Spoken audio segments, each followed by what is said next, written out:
Okay, no, I definitely did that already. Okay. Hey, Donnie. Merry belated Christmas. I hope you've been enjoying your holidays.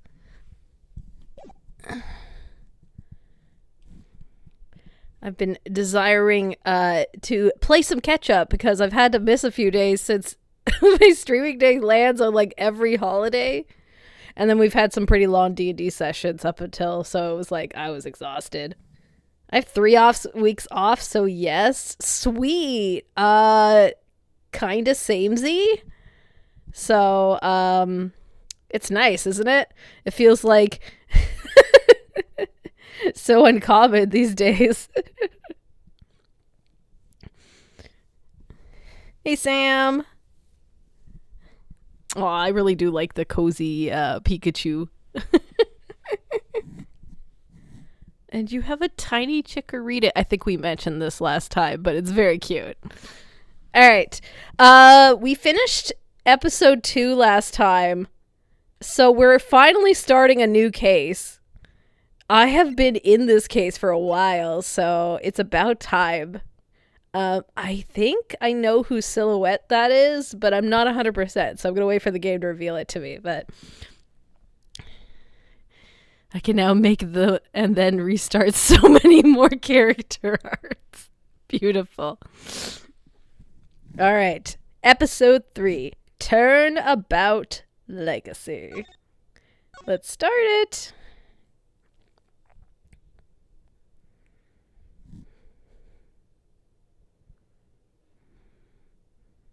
Also, I assume everything's good levels-wise, but let me know if for some reason something's too loud or not loud.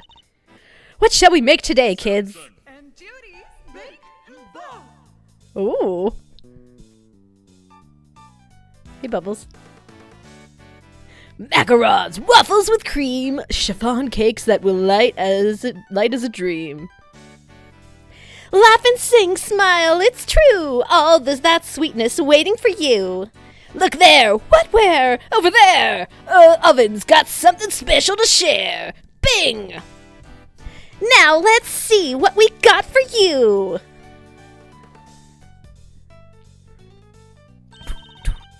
It's cooking time. Are you ready to make something special together?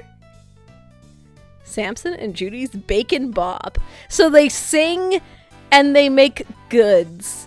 I mean, that just sounds like a show made for me. Wow, talk about a blast from the past. Hey, Gregory, I'm going back there tomorrow with your boy. It's Baby Fender. Finally gonna find out what happened 18 years ago. And I assume that's Edward's dad in the picture.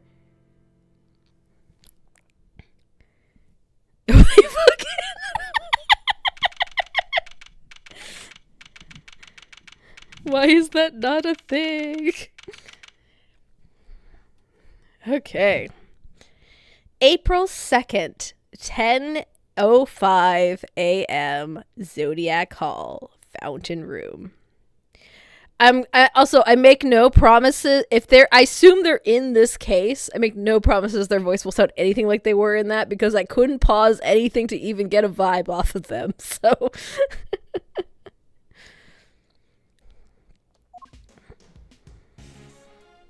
April 2nd, terrible day.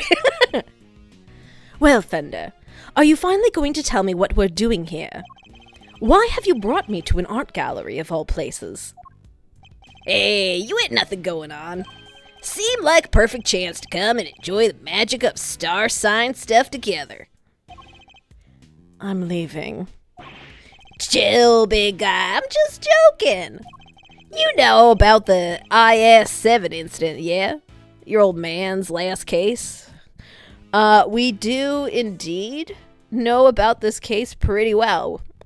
Chris recently streamed, I say recently, he streamed all of the Ace Attorney games, but the first one, he did stream it in the past year or so. He kind of died after that case. Of course, your Von Karma took great pleasure in showing me the files as soon as I became a prosecutor. And I reviewed them again last night after your invite. See? Oh, we get a little document about it too.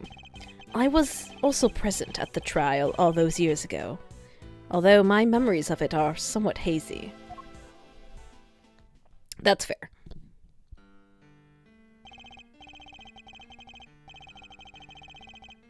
Your dad was very, like, traditional lawyer looking compared to everyone else we've met in this entire game. As a child, I was completely in awe of my father.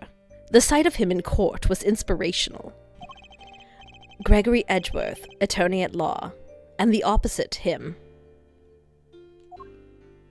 Oh no. Do I have to voice Von Karma? My voice will completely die, if so. The man who would become my mentor, Manfred Von Karma. It was quite a case.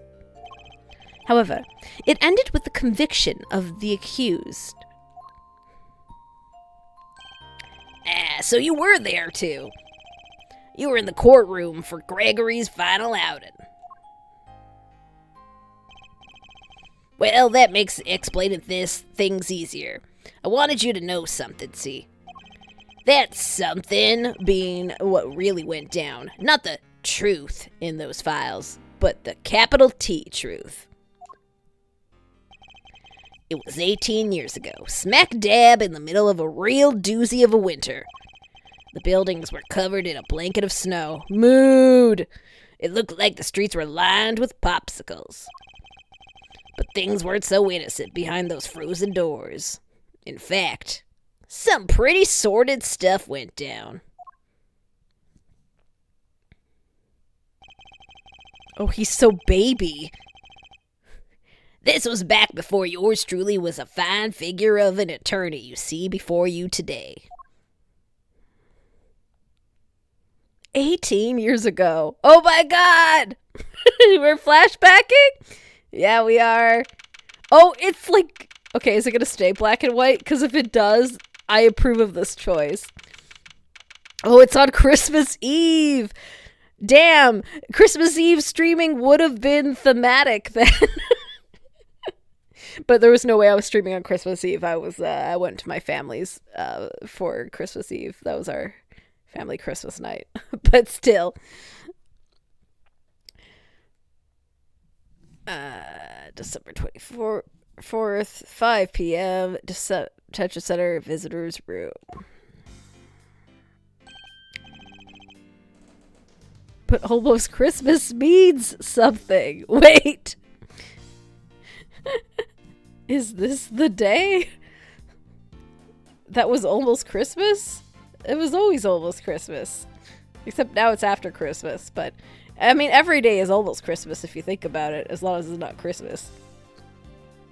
Hey, Mr. E! This one's really came out of the blue, huh?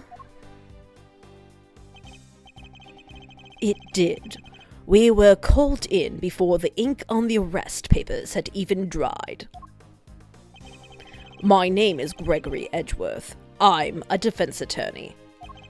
I'm here visiting a client with my assistant, Eddie Fender. A murder on Christmas Eve? What's the world coming to?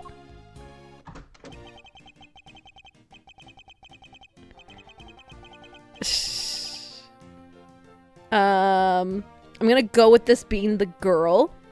So I'm gonna go... In the dark of the night, at the end of the day, I saw two timely saviors coming my way. No, it was the man. I was wrong. Because it wouldn't be the one that I could say, do think. Well, too bad. Hey, Chris. It was the man who...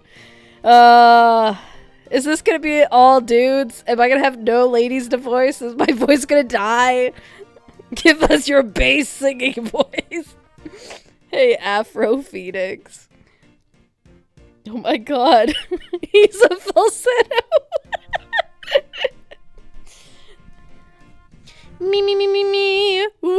Welcome, my friends, to the room. And if we're not friends yet, I'm sure we'll be soon. Whoa, talk about an entrance. I was not expecting that. Neither was I. Sorry if I surprised you. I'm just so happy to see you both. Thanks so much for coming out. Seriously, I can't thank you enough.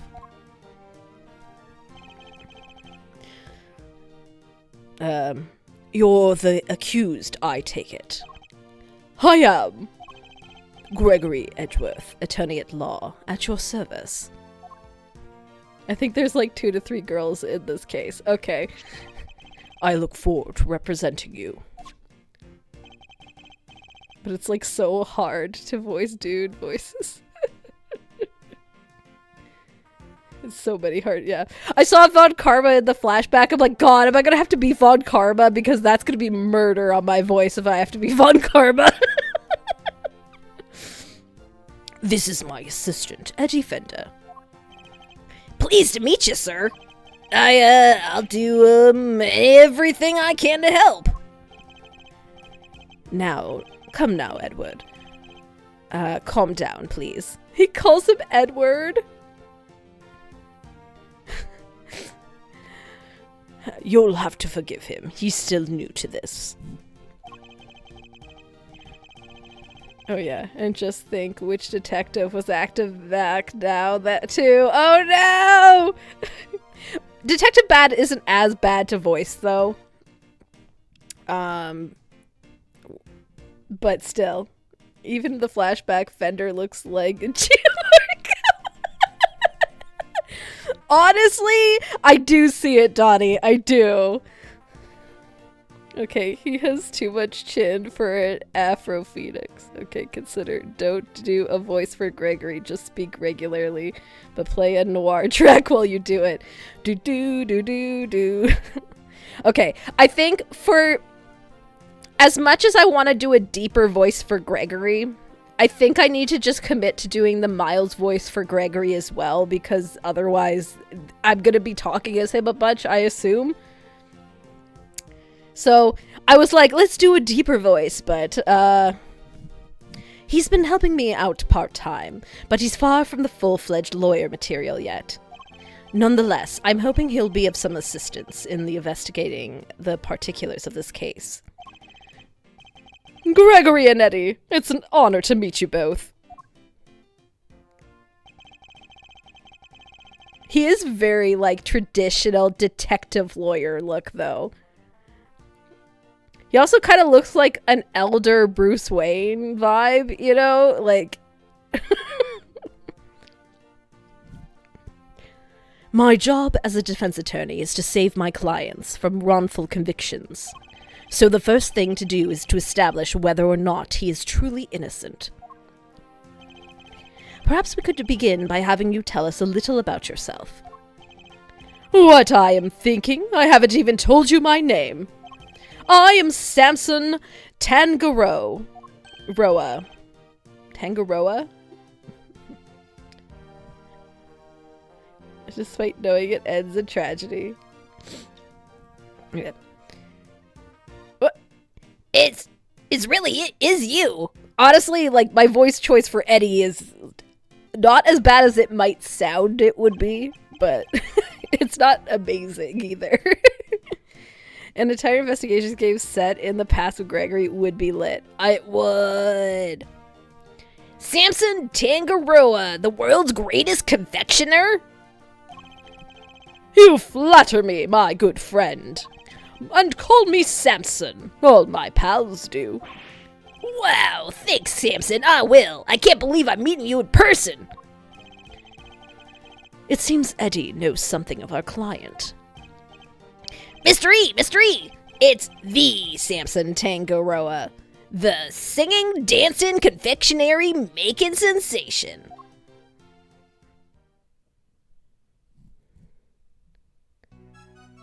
Did you kill your girlfriend? What shall we make today, kiddos? Macarons, waffles with cream, chiffon cake that are lit light as a dream. Laughing and singing, smile, it's true, all that sweetness waiting for you. Look there, what's there? Over there, the oven's got something special to share. Ping, now let's see what we've got for you. I like that the card is doing jazz hands.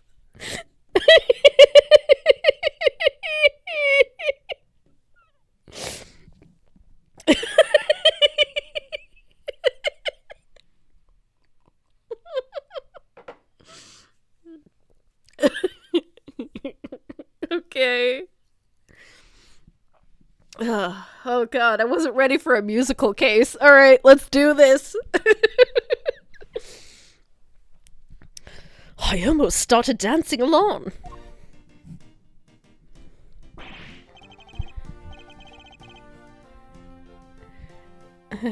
You know, there are times where I'm like, I don't think this is the best AA game, but it's up there. And then these moments happen and I question that stance. This is very strong. I'll be real, I don't even know if I could tell you what my current favorite AA game is. Cause, recency bias is it's turning me to this one a little bit, but we'll see. I'm gonna wait till they'll play the whole game first. I do have a special place in my heart for Dual Destinies, which is kind of a funny one to choose because it's not from the original trilogy. But...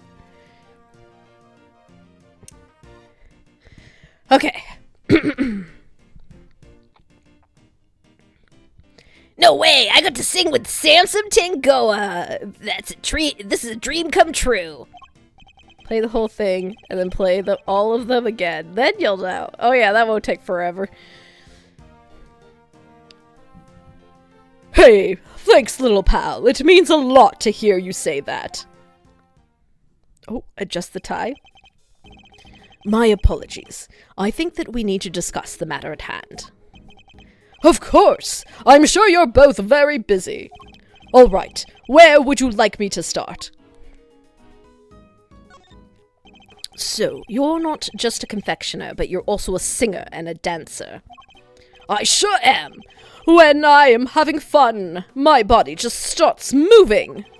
You must really enjoy making desserts. Ha ha ha! Wouldn't be much of a confectioner if I didn't. I live to make sweets that bring joy to others. Hey, they're not just things, they're works of art. Sparkling, dazzling, mouth-watering creations, the stuff that dreams are made of. So he aims to create joyous and inspirational pieces, does he? I understand that the incident in question happened at your mansion.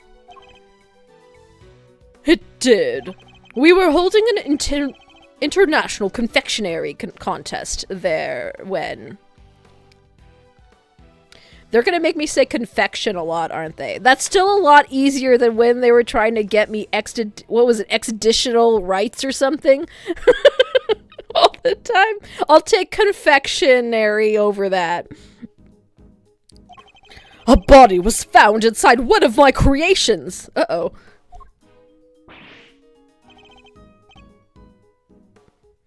Inside one of your... No way! You baked him alive, or what?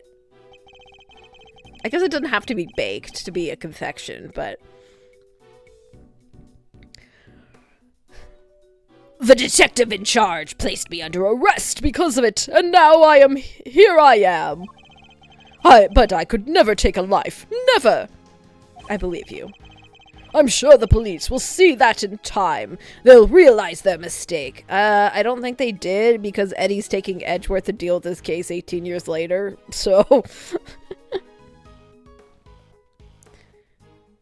Well, actually, wait. This is specifically the last case, right? It's not just a random case. It's specifically that case.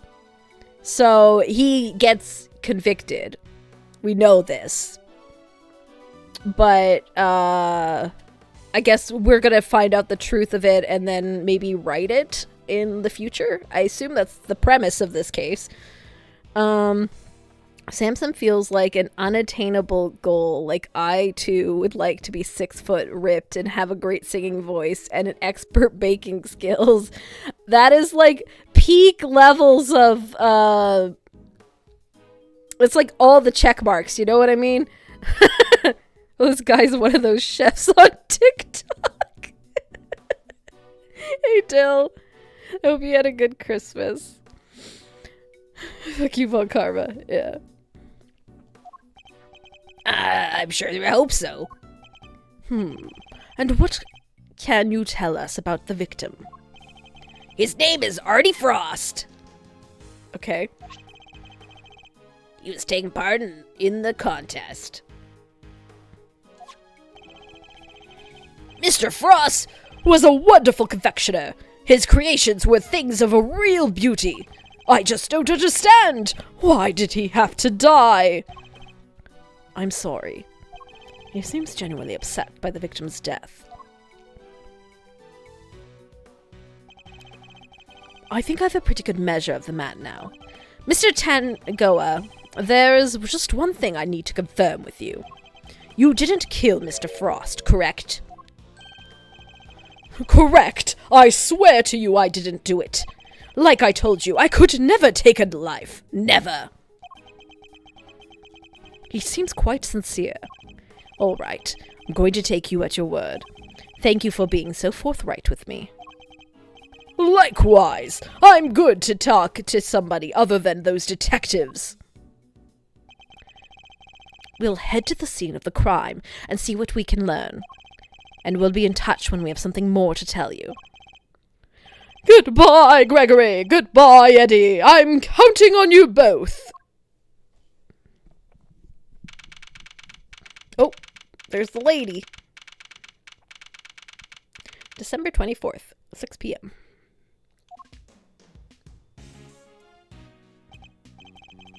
Brr, it's pretty cold out there, huh, Mr. E? I never saw so much snow. So does this make Eddie a Maya? Because he was Edgeworth's Maya? What are the stipulations on being a Maya these days? I feel like everyone's a Maya now.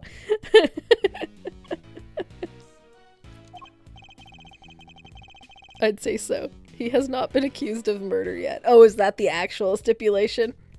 I like how there's a yet, like, but it could still happen. Oh, true. Emphasis on the yet. Remind me, Sam, have you played this game? I think you haven't, but I could be wrong.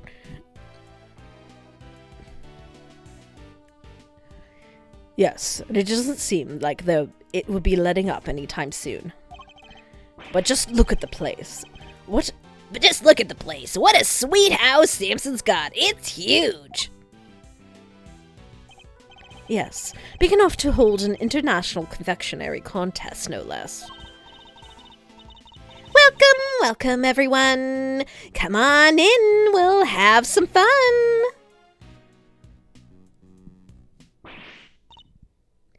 Oh, no. Are you all right? I'm sorry. Would you happen to be Mr. Gregory Edgeworth by any chance? I would. It's a pleasure to meet you. I'm Eddie Fender, Mr. Edgeworth's assistant. Mr. Edgeworth, Mr. Fender, welcome to our humble abode.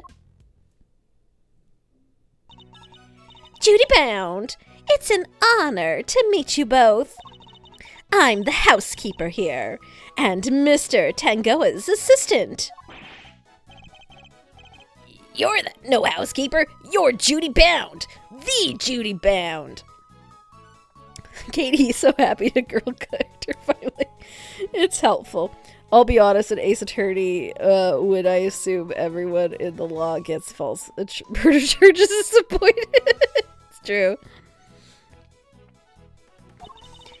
You know a little something of my work. A little? I watch you on TV every chance I get. I'm Bacon Bop's biggest fan. Hee. It's very kind of you to say so. We'd be nothing without our fans. And what might Bake and Bop be? It's only the biggest show on TV. Every kid on the planet loves it. The dynamic duo of Samson and Judy make delicious sweet stuff, all while singing and dancing. Like this, check it out. What shall we make today, kids? Cookie dough, caramel too, fluffy chow cream tiramisu. Everyone, come along! Bacon treats with a smile and a song. There, oh, Where, oh? there, it's true. The oven's got something special for you. Ping, just take a bite and you will see. That was a wonderful performance, Mr. Fender. Bravo! Heh, I dance. Making me sing as Fender is crazy. Okay, I dance along every time I watch the show. Perhaps Miles might enjoy it too. I'll suggest it later. Damn, Judy's good at spinning. She could win a Pokemon battles.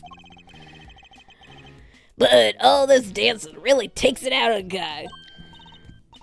Oh, I'm so sorry. I'm the world's worst hostess. Here, nothing relaxes the body and mind quite like a cup of tea. Clink, clink, clink, clatter, clatter.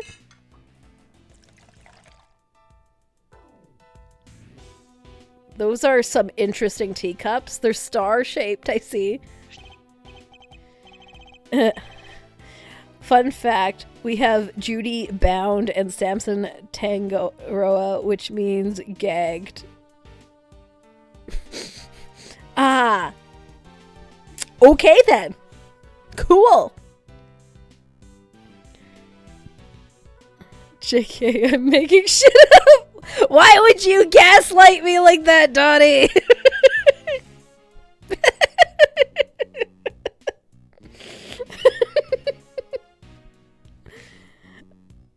I have so little brain as it is, and I'm on holiday brain right now. Alright. This is Ceylon tea. It's delicious. Its citrus aroma is said to improve one's ability to concentrate, as I recall. Interesting. So this is what Ceylon tea tastes like, huh? Captain isn't here to check these names is a good point. The true. I assume he's busy actually working, helping his students and whatnot. Or, students is the wrong word, isn't it? Regardless. Caps away the rat's play. How odd, the saucer is a coin. Yes, so it is. It's so that the tea cools down more quickly. I'm afraid some of the guests don't like it too hot. I see. These teacups are quite very unique, too. The designs is really something. He's so dignified! Edgeworth's dad, he's really, really rad.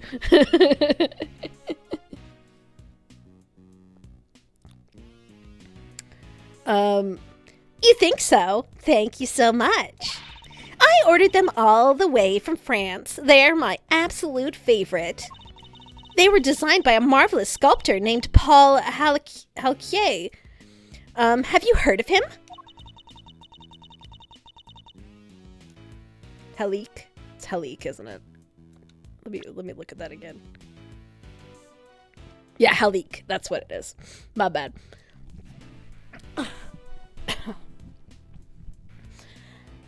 He makes the most amazing tableware in the world. You're clearly a big fan of his work. Oh, I am. These teacups are my greatest treasure. She's certainly not afraid to show when she's passionate about something. He's kind of anti-Edgeworth. Instead of wagging his index finger at everyone, he waggles his open palm. It's funny too, though, because they do have some similar stances that make it be like, oh yeah, they are father and son, you know?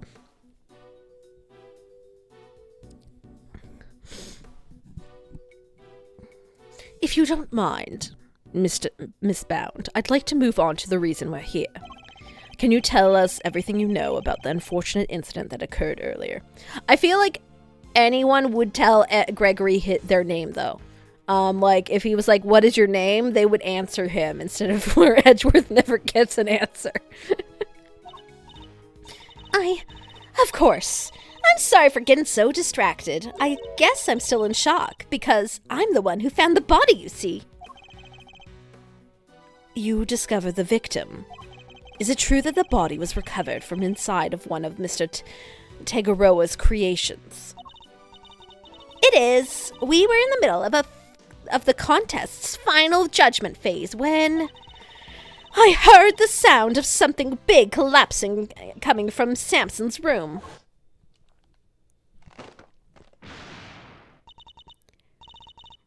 Samson, are you in here? Ah! I opened the door and went inside, and there was Mr. Frost's body. Thank you. I'm sorry to make you relive such a traumatic experience. Only Gregory dyes his hair while Miles keeps his natural silver locks. Dies. Jeez. I knew what you meant. It's fine. He does do that too, though. Miles might have his mom's natural hair color. We'll never know. She vanished right after giving birth. Who are mother characters? Who are parents, really? There's very few of them in the game. Honestly, Gregory's getting, like, extra treatment here because they don't usually come around unless they're, like, Francisca's dad, who also, you know, he doesn't die. He goes to jail.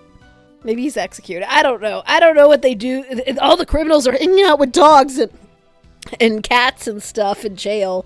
So maybe Von Karma's hanging out with his own dog.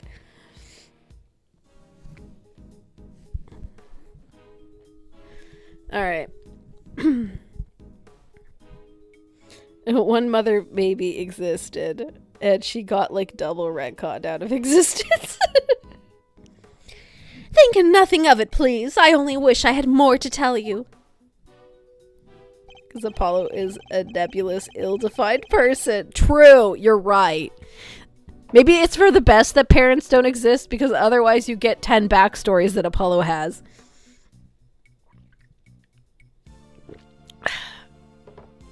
It's only really 3, but even so, that's a lot.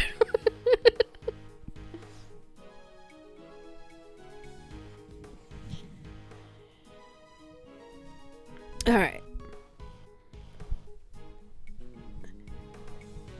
Now, if you don't mind, Miss Mound, I'd like to begin our investigation of the crime scene. Oh, Mr. Edgeworth, Mr. Fender, you have to save Sansom. He's no murderer. He could never do something like that. Of course. Leave it to us, Miss Bound. Thank you so much. I'll go serve the others tea then. Come on, Eddie. To the scene of the crime. Yes, sir, Mr. E.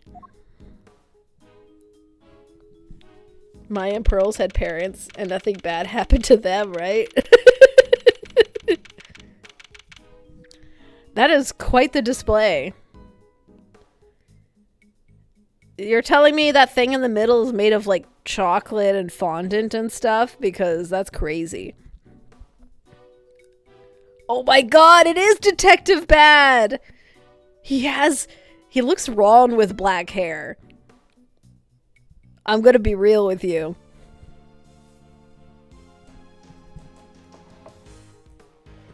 Parents exist to die, so you have trauma to bond over with your found family.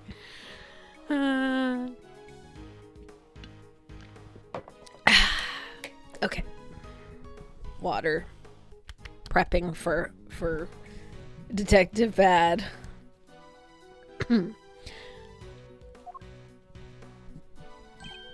No way! Everything in this room's made of chocolate! I can't believe I'm getting to see so many of Sansom's creations this up close and personal. I might be more excited myself if the room wasn't a murder scene.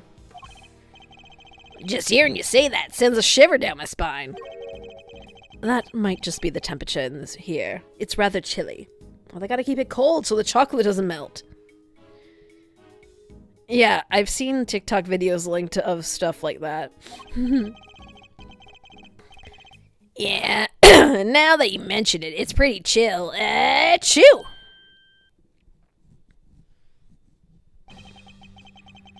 Defense attorney. Defense attorney on the scene already. That was fast.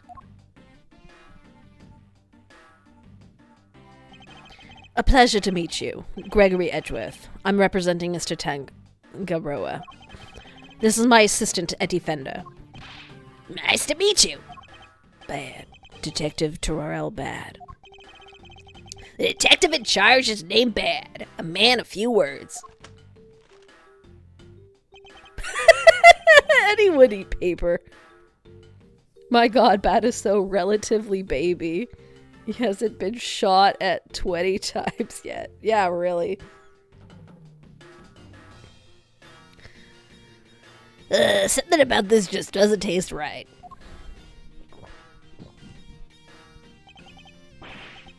You're eating your notepaper? He likes to chew over his thoughts rather literally, I'm afraid. Of course he does. It helps him digest and remember them. It's a little quirk of his. Please try to ignore it. Although, I'd be the first to admit it's easier said than done. With introductions out of the way, Detective Bad, would you mind if we joined you in investigating the scene? Sorry, not gonna happen. What? How come? Mr. Edgeworth is Mr. Tangaroa's attorney. Yeah, and attorneys will do anything to get him off the hook, even put words in their clients' mouths. You think I need that on my crime scene? Mr. Edgeworth would never do something like that. I don't trust attorneys. Okay, kid?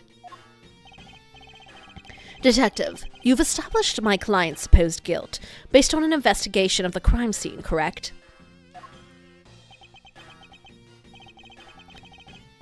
That's usually how it works, yeah. What of it?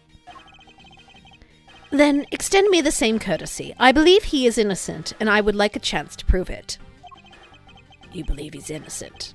And you didn't even see the scene yet? That's some flimsy lawyering. That's exactly why I wish to see the scene for myself. I need to ensure that my belief is based on solid evidence and sound reasoning. You about to tell me you're not leaving until I let you look it over the scene? I am. Fine. Knock yourselves out. Thank you, Detective. But I'm coming around with you. Like I said, I don't trust attorneys. If you're good with that, go ahead and get to it. That was a lollipop the whole time? I must admit I didn't see that coming either. We'd better get started then. I'll need you to take notes, Eddie. On it, Mr. E. I mean, do you want him to take notes? He's gonna eat them like a goat. Let's get this over with. Get investigating! Oh my god, we're investigating as Gregory Edgeworth! Hey dude, what's up? What are you investigating, officer? Sir, I was just taking the temperature of the water here. And what have you learned? Oh, it's warm, sir. The stream in each of the rooms flows into the main fountain, and then the water circulates back into the rooms. I'm sure that won't be relevant. Unusual to say the least. I've never quite seen the house. I've never seen a house quite like this one. Gregory is a fantastic middle point between Edgeworth and Phoenix. Yeah. I honestly, he's a good dude. Where he's like more of a goober, but not all the way like Phoenix. Fair. Rich folks, they're all crazy.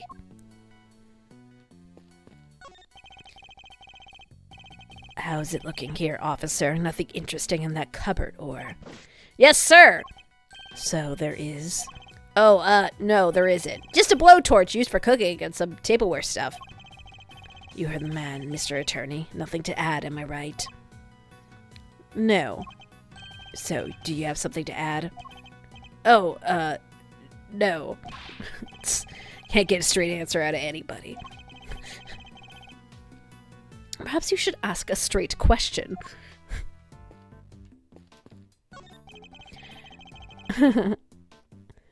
Rich folks, they're all crazy. I'll take timeless sentences for 1,000, Alex. Yep.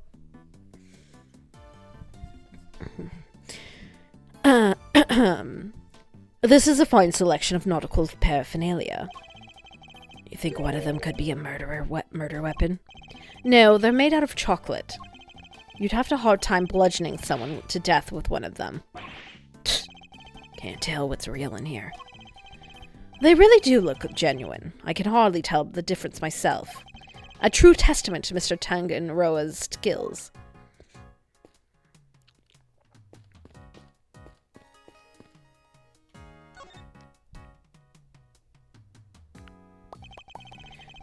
So, this is where the body was discovered. Yeah. They took it away already, but everything else is just how we found it. Oh, look, there's a coin. It appears the body was inside the treasure chest. Yeah, a woman by the name of Bound found it.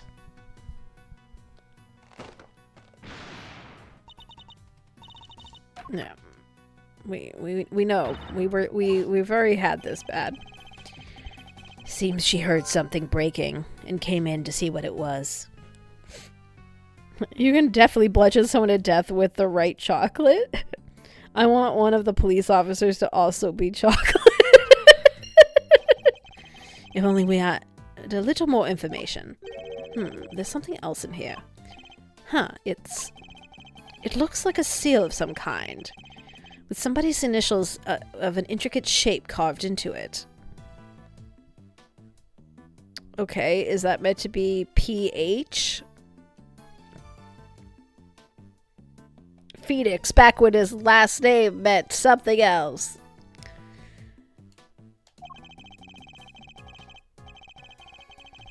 Yesterday I learned about billionaires going on a safari in the 90s. Oh yeah? Is it to make those fancy wax things on documents? Do you think it belongs to the victim? No idea, but it's gotta be logged away anyway, so I'll take that. Rich people are psychos. Fair. It really is rather impressive, making an entire ship of chocolate. It's Samson Tangaroa for you. Don't you just want to take a big bite out of it? Which part to bite first, though? That's the real head-scratcher, you know? Bite any part of it, kid, and you'll be off this crime scene so fast that your head will spin. Hey, it was just a joke. Stop staring at me like that. I do sometimes wish Eddie could keep his cool a little better.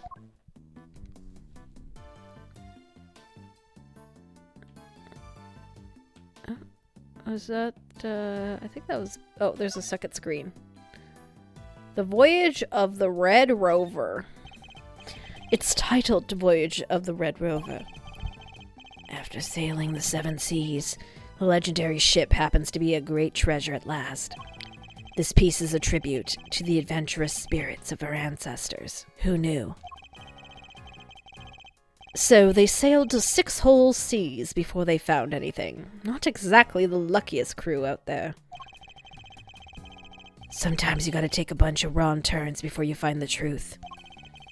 That's what being a real detective is all about. Well, then that means that, Gumshoe's a really good detective because he makes a lot of bad turns. Did they even have detectives back in those days?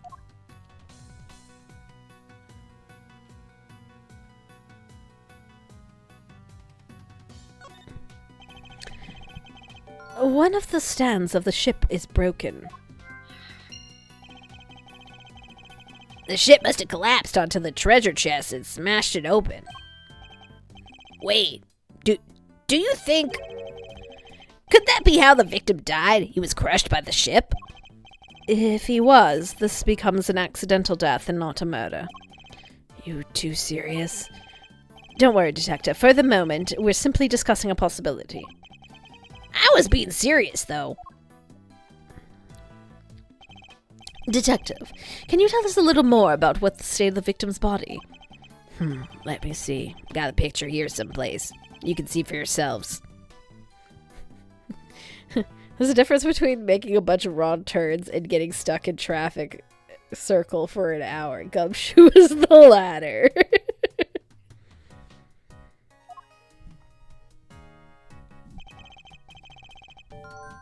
And they had a blankie or something. The victim was struck and killed by some kind of blunt object.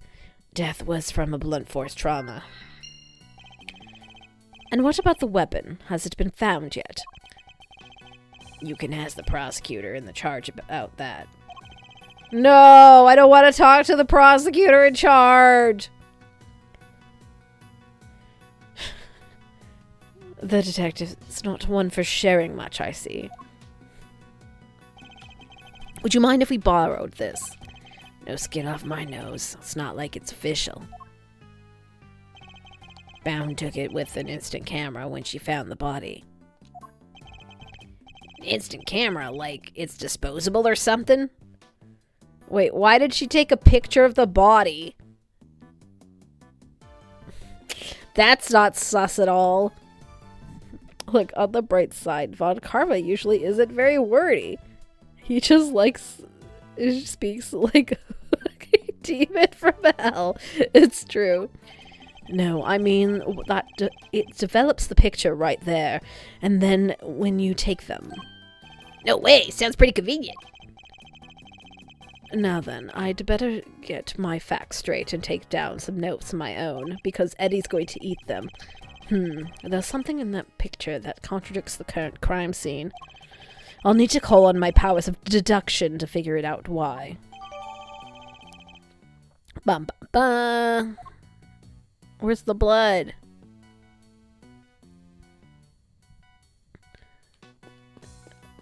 There's also this man here. Who are you? I'm scared to talk to you because I know you're gonna be a big burly dude, but... And you are.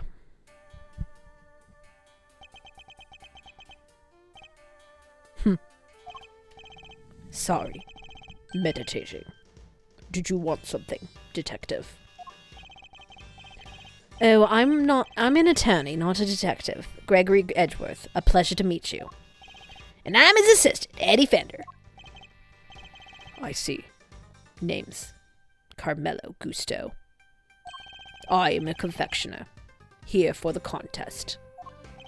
Wear a hairnet. Hey, CJ. Hope you've been having a good holiday season. And so, in the ancient Egypt, certain guards were set to investigate crimes. Ancient China also had prefects who would kind of have detectives, but not.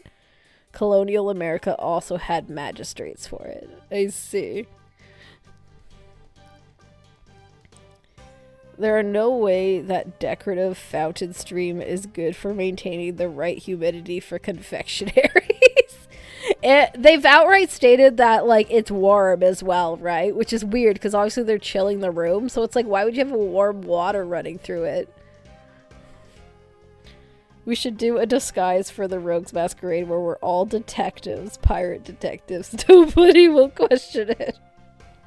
Hey, you guys decide your costumes, so if you want to all be detectives, that's your prerogative. I'll be honest, though, I thought you were going to say you were all going to be like a group of chefs.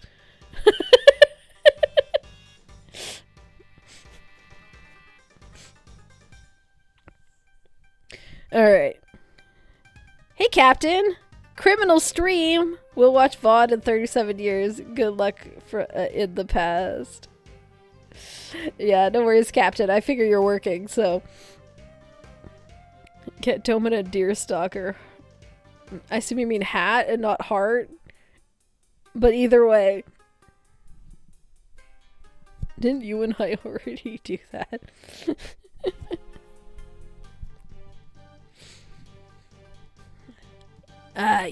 You are? What's your specialty, Mr. Gusto?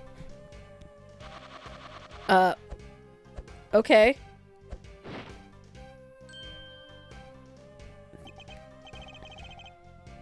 He's a sugar confectioner.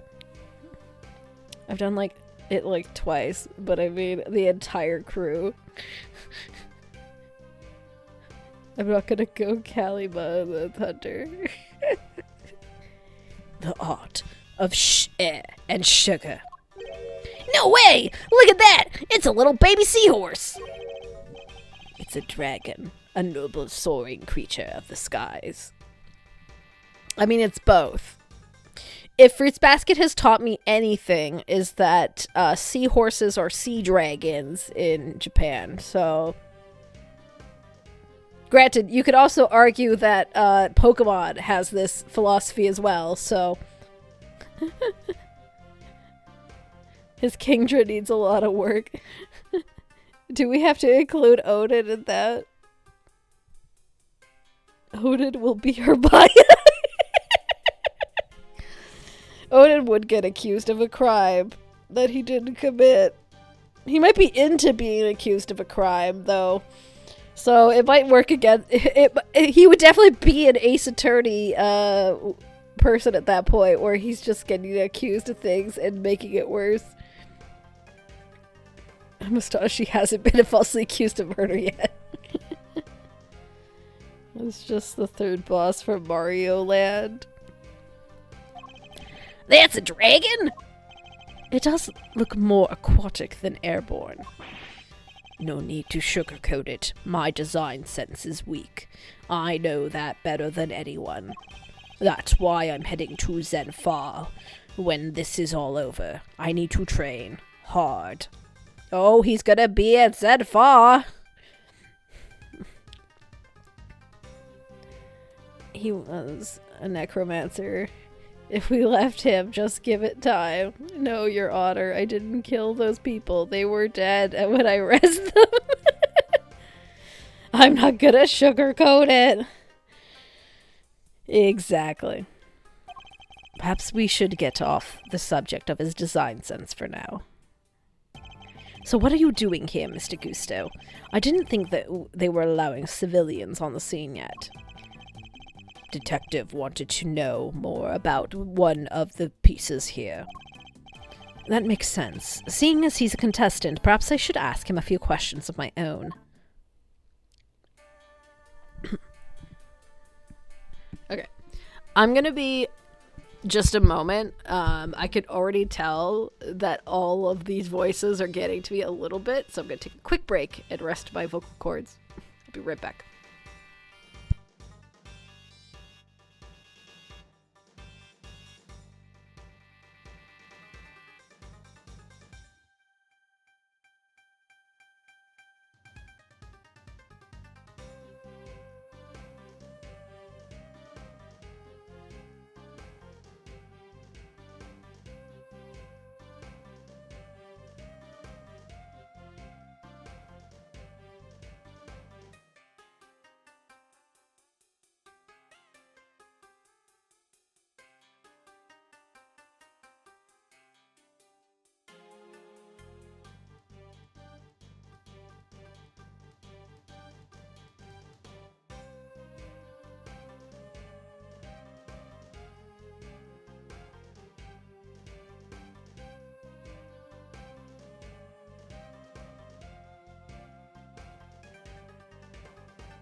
Promising.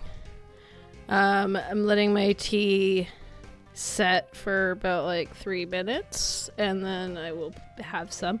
But in the meantime, I feel a little bit more vocal and able to speak. I could just tell it was already going hard. 9 parts. Alrighty. Alright, Carmela Gusto. Those are some interesting implements you used, Mr. Gusto.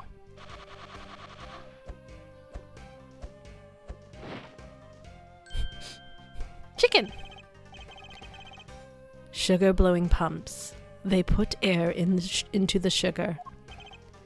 They're so cool. It's like watching a swordmaster do his thing. I'm no master. Not a day goes by that I don't hurt myself one way or another.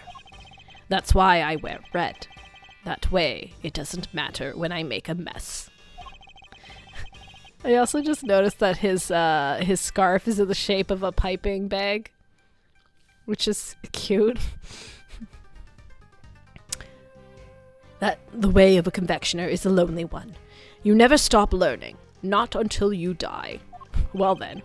Also, not a day goes by where he doesn't hit the gym like 3 hours. The way of the confectioner sounds like a long one, too, if he is still injuring himself on a daily basis.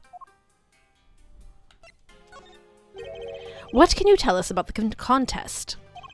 Based on what we've seen so far, flavor doesn't seem to be the only criteria at play. The contest of was Tangaroa's idea. It's the art of confectionery as art. It's about art. Confectionery as art. Confectionery as art? Art you can eat. Every part of it. Every single item in this room is edible. The whole place does kind of smell like chocolate. Does that include the tables that they're on? Or the fountain that is spewing water? Probably not, but... Tangaroa is a genius. A once-in-a-generation talent. Flavor and flair. He has it all. And if you can't outdo the god of confections himself, you can't win. I don't know, man. Beating out one of the greatest in the world seems kind of hard, yeah? As it should be. Whoever beats him becomes the greatest in turn. That's the real prize here. Nothing else matters. So you're competing for the title, effectively. And a treasure. The ultimate cookbook. Tangaroa's most prized possession. Even his mustache is chocolate. Eddie's notepad. Ah, so this is why he's eating it. Eddie's actually just a genius, and he knew ahead of time that it was gonna be edible. Alright, let's uncover the tea. It's been sitting for a few minutes. We'll just swoosh it around a little. Take that out. Add some honey.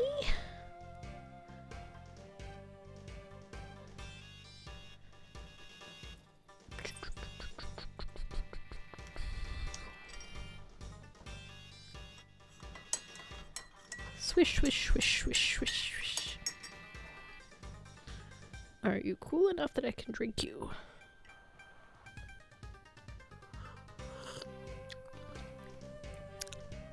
It needs to cool a little more.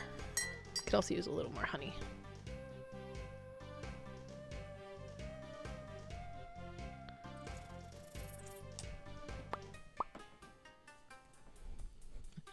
We has chocolate? I mean, in abundance, apparently. Okay, well, I'll let that cool just a smidge before I drink some more. The treasure of the ultimate cookbook, yeah. If you want to know more, it's all written down here. The list of rules was given out to the contestants. Sweet. Sorry, I don't know much about what's happened. I only heard about it after the judging was over. How was the judging organized? Started at 3 p.m. Tangaroa began making the rounds right around then. He left his own room and then worked his way around the venue clockwise. Tangaroa, Gusto's room, Scone's room. We haven't met Scone yet. And Frost's room, which Frost is the guy who's dead. Who is Scone? I do like a scone on occasion.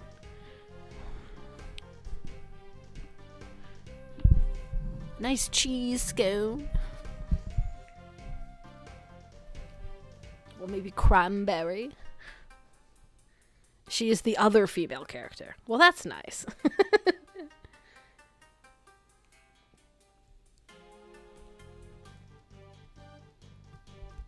Okay. I wish I had something that would just pick this a little higher, but I think this is fine. If I talk like this, am I clear? Like, I don't need to bend down any further to be directly with the mic. Alright. Gusto's room! Can hear you fine. Awesome.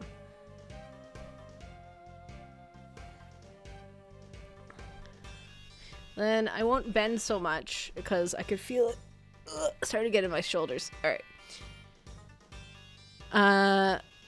My creations were first to be judged.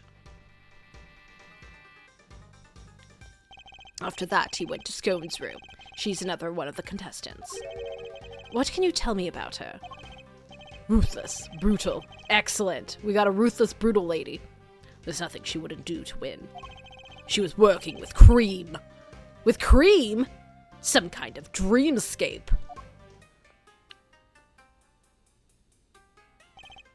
Then last of all, Frost's room. His thing was flavored ice. Shocker. Sculptures this time, so I heard.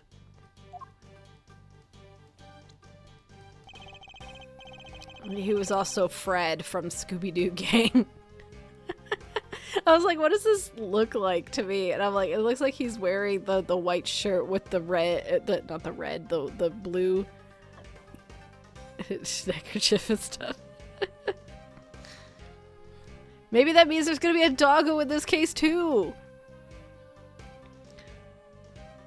Bound found the body while Tangaroa was still making rounds. She panicked, ran and called the cops. He fell for one of his own traps. Tangaroa went right on judging, claims he didn't know a thing about it until afterwards. He went ahead and looked over the victim's work, even though the guy was nowhere to be seen. Pretty suspicious behavior in anyone's book. I don't have enough information to challenge him on that yet. By the way, Detective Bad, what were you and Mr. Gustav talking about earlier? I was going to ask about the piece on the wall. Here, the one in the frame. Seemed like something was off. Angel's Cookbook. Angel beset by thorns. Oh yeah, considering there are no thorns besetting them, and there's a fingerprints on it, like it's been smeared. A Diary of Despair. The Light of Life. Okay then. I thought I'd better ask somebody who knows about this stuff. But then you bozos showed up, pulled me away from my very important work. Perhaps we can take a closer look at it together. Can't take a hint, can you?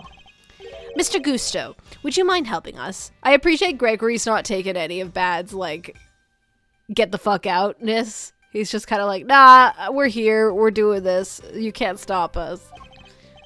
Of course, confectionery is my life. If you have any questions, I'll be happy to answer them. Thank you. That's very kind of you. Are these finger marks? Yeah, but we don't know whose yet. Still haven't figured it out. No fingerprints, no ID. Finger marks without prints. They could just certainly be important to this case. It could be that they were wearing gloves. It's a real head scratcher, all right. Not really. I'm guessing whoever it was wore gloves. Thank you, Bad. Where's your sense of romance, of adventure? It doesn't tend to be much of either at crime scene, Eddie. This must be the title of this piece. Angel beset by thorns. That's pretty mysterious. Really gets you thinking, huh? I think I'm a fan. You have good taste. I'm especially fond of it myself. Simply captivating. Mr. Edgeworth, Mr. Gusto praised me. Now, Eddie. Don't make this into a thorny issue by bragging about it. You have bad taste. That was a dad joke, Mr. Edgeworth. I'd better make note of this momentous occasion. Oh my god, Gregory Edgeworth made a dad joke.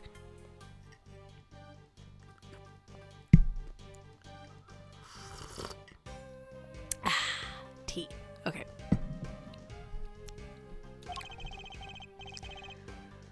Where did I make a joke, dad or otherwise? Oh, he didn't mean to make the dad joke. That makes it even more of a dad joke. Although, maybe dad jokes must be intentional. I don't know. It's the journal belonging to Captain of Chocolate Ship, also made of chocolate. A Diary of Despair, that's some title. I'm sure Miles laughed at all of them. Yes. Come here, hearken. Come, hearken, see how we crossed the sea and rode the red tide to misery. Quite a jaunty rhyme for such a tragic-sounding tale.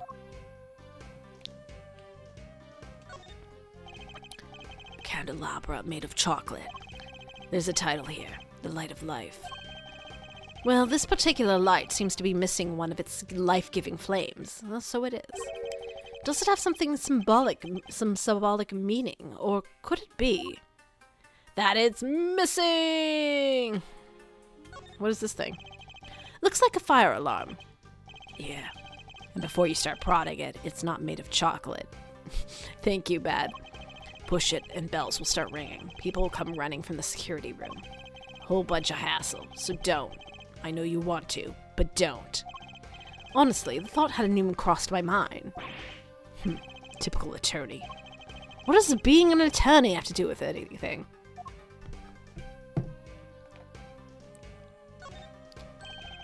Who knew you could make a picture this pretty out of chocolate?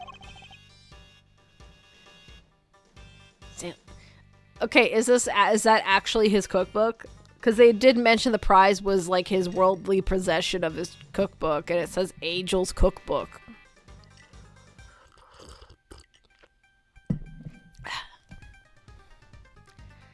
Samson's really a god among men. Is it really made of chocolate, though? It looks far too much like a regular illustration to me. You have a good eye. I'm impressed.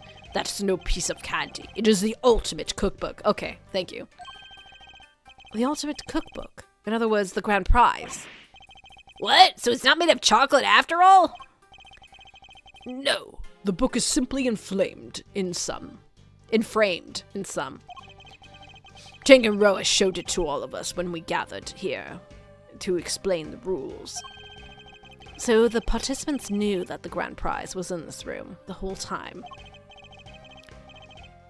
Anyway, you see it too, right? The frame. Something's missing. Ah, the oddity Detective Bad was going to ask Mr. Gusto about earlier. You're right, Detective. Something is missing from this frame. So it's not just me. Huh? What's missing? I'd better show Eddie which part of the frame is missing some chocolate. Yeah, this part here. Take that. Look at the decorative work in the corner here. Something's missing, though. Oh yeah, it's different from the other side. That's not like Tangaroa. The balance is all wrong. But that's not all. Take a look around.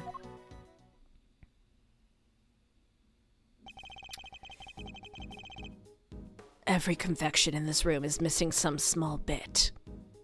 Oh? Hey, actually, the more you look at them, that's true, yeah. You're right. The candle holder, the nautical stuff, they're all like that. Did somebody deliberately damage them? Oh, that was Fender again. Whatever. That's a very good question. Or did Tanganroa just wanted to look like somebody messed with his work? He'd never do something and never do that to his own creations. Never! Would this have some deeper meaning for the case? Achoo! Are you alright, Eddie?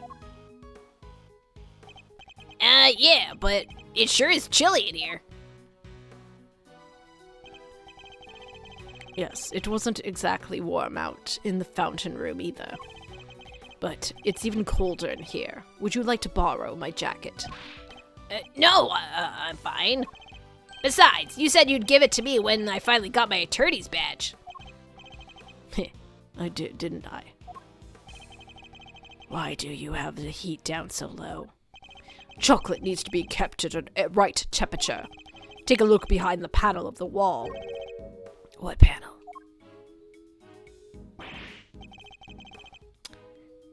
Look at that. It was here the whole time. There's one in each of the contestants' rooms. Tanganroa hid them so they wouldn't spoil the aesthetic of all our work. And what do the controls do? They adjust the temperature and the lighting. Goes all the way down to minus 22 degrees Fahrenheit. Cold enough to keep any confectionery from melting. So, in effect, each room is a giant freezer. Did you freeze him to death in there? It's 59 degrees in here. No wonder I'm cold. I have no concept of what 59 degrees is.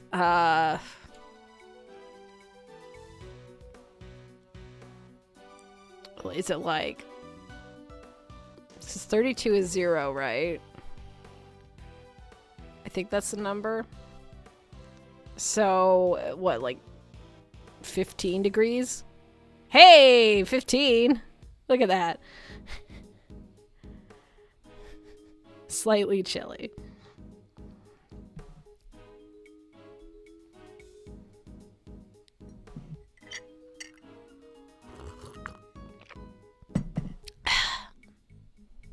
AKA Jude. Now, June can get warmer than that. Hey, Detective Bad, do you mind if we turn it up a little? I mean, he's not gonna melt all the chocolate. Preserve the crime scene is the foundation of detective work. You subtract 32, divide by 9, multiply by 5 in that order. Okay. I think I knew that at one point because the number 32 was in my brain, so I was like, I think that's pertinent.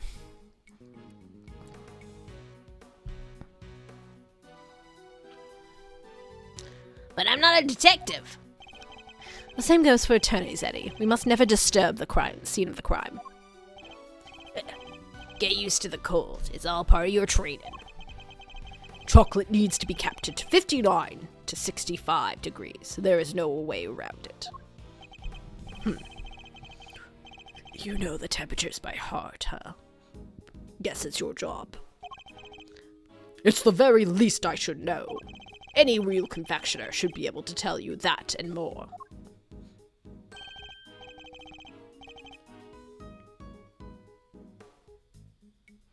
.8 Celsius plus 32 equals Fahrenheit.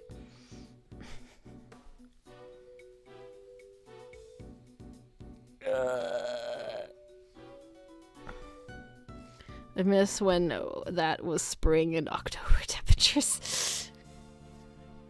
Alright, what about lollipops and cream? It is not too hot or too humid. A lollipop should be fine in just about anywhere. Cream needs to be kept around 50 degrees. Need to watch out for heat and humidity, huh? Duly noted. Detective Bad's kind of brightened up when he was talking about lollipops, didn't he?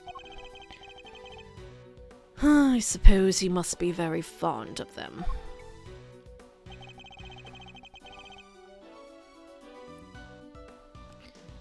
Considering it's like baked into his character that he has lollipops, it's really funny. I was like, is this like a censor thing that they had to do? You know, a la Sanji from 4Kids era, but no, I'm pretty sure that was intentional. Although it was probably to get around certain censors because they couldn't really show smoking early on in Japan on TV, so I assume that was the case for games as well. 50 degrees Fahrenheit is 10 degrees Celsius. Okay.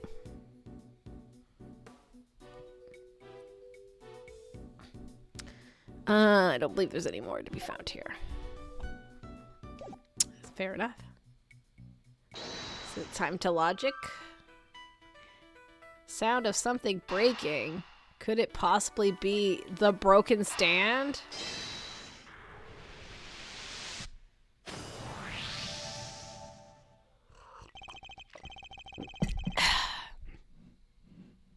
I think it was specifically minors smoking. That's why Jotaro became half black. Is that what it was? Because Jotaro, even though he looks like a 40-year-old man, is technically 18 or whatever. 17? I feel like I'm even aging him up with saying that. Like he might have been 15 for all I know.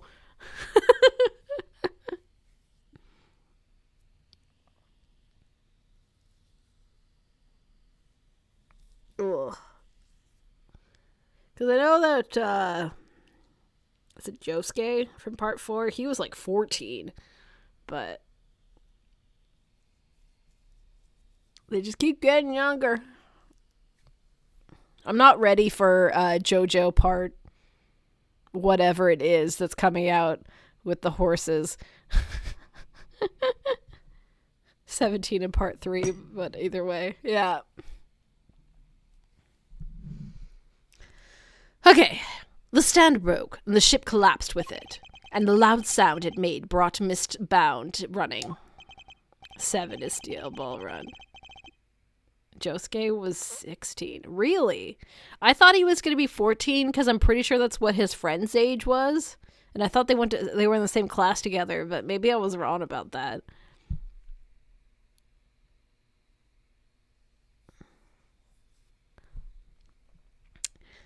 Yeah. Said ship had already been keeled over by the time she got in here. But why did the stand collapse? What caused it to break? Maybe the whole thing was off balance from the get-go. Could it really have been the case?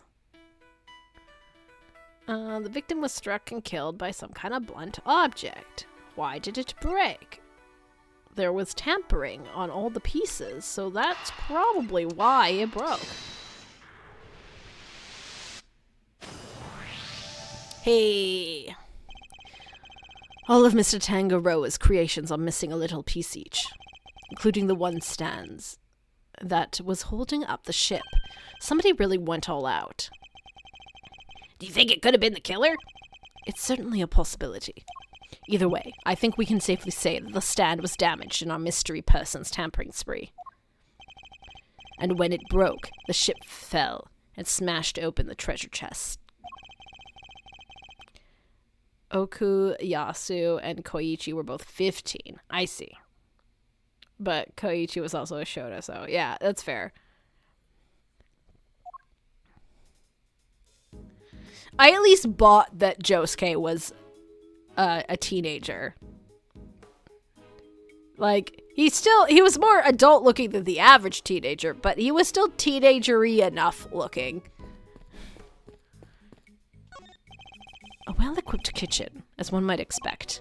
Sadly, it doesn't look like there's much to be found on the way of clues. Nothing but of interest in the fridge either. We checked. There's something very tasteful. There are some very tasteful tableware here, along with some kitchen utensils. The tea set is of the same design as the one Miss Bound served us earlier. You think Samson could have been drinking tea out of that? The pot and the cup were dusted for prints. His were the only ones found here. And that was the case for the utensils too? Everything else had been washed, so there weren't any prints to find. And if Mr. Tanganroa was wearing gloves while he was working on his confectionaries, I mean, if you're working with chocolate, you probably would want to work with gloves. Giorno was 15? Are you kidding me? Jolene was 19? I'm glad the one that starts going to Florida prison is like the oldest. I wonder if that was his reasoning behind that.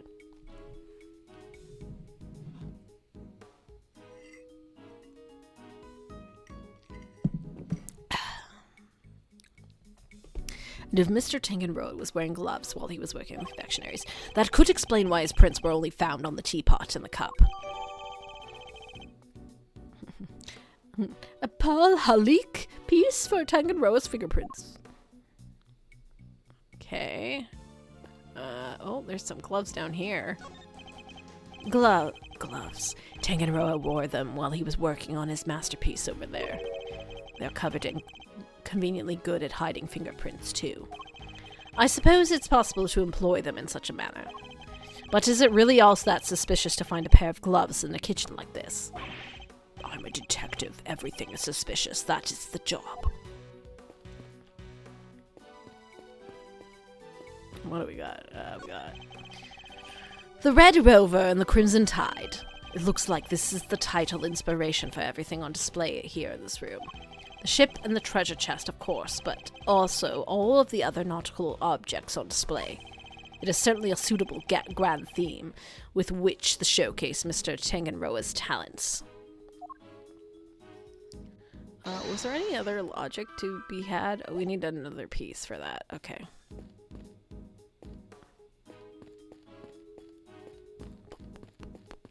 Oh.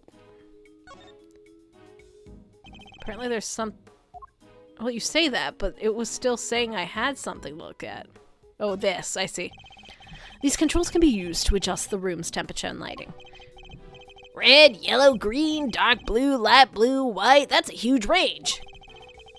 Temperature set at 98 degrees. No, it's set at 59 degrees, Katie. Light color is set to white. The pieces here are made of chocolate, that's why. White light makes them look better. Oh, you can set the lighting color temperature too. Interesting. Mr. Tanganroa must see the room itself as part of his carefully crafted creations. Okay, so was that... No, there's still something there. Oh, the frame? The picture is not made of chocolate. It's the cover of a book, The Ultimate Cookbook.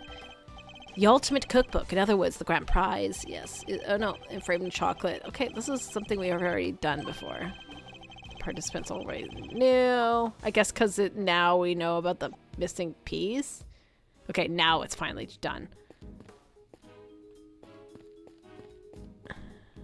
Okay, hey Eddie. Real crime scene, so exciting. This isn't a game, Eddie. I need you to take it seriously. Don't worry, Mr. E, I'm taking notes on everything. You are? What kind of notes?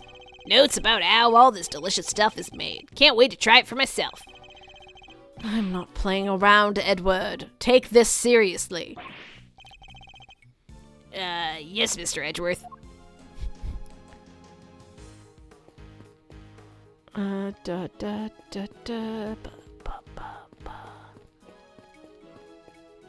Okay, so I think I have looked at everything. So maybe I gotta talk to Bad. What is it? Notice anything? You're doing this all wrong. An investigation is like a popsicle. You walk around the scene, look at stuff, talk to the witnesses. Everything you do is like a lick of a popsicle, slowly eating away at it. Until all that's left is a stick, until all that's left is the stick. and written on that stick is the truth. Okay, bad. Then I suppose I'd better hope it doesn't say guilty.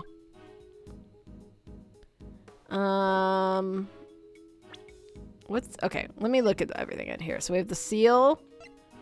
We have the picture of the crime scene. The victim was found in the Samson Tanganroa's room inside a chocolate treasure chest. The cause of death appears to have been blood lost following blunt force trauma. And then we found the seal, and then this is them like that. Oh, you know what? I think they did mention that there was something missing here. Is there like a deduction I have to do here? I'm gonna scour the scene to inspect anything that catches my attention. There is a deduce here. Okay. An investigation is like a popsicle. The moment you stop sucking, it splats on the ground. Yeah, where's the blood? Where's the blood? Could this be related to the evidence somehow? Yeah, where's the blood? You say the only thing that has been removed from the scene is the body. Yeah, and the piece of cloth that it was wrapped in. There's something else here that doesn't quite add up. I mean, it's missing in the bottom of the chest. It doesn't. Take another look at the scene in front of us, detective. A very conspicuous pool of blood that should be here is clearly missing. You're right. Don't remember anybody mentioning they removed the blood along with the body. Let me check with forensics. What is it, Mr. E? Did you figure it out? Compare the treasure chest in the photo to the real thing. The picture of the solid chocolate bottom continues underneath the deceased's head. And yet, that part of the chest is now gone. Part with the blood all over it. Exactly. So, did the police remove it? Or perhaps the killer? It wasn't forensics. They're saying nobody took anything like that away.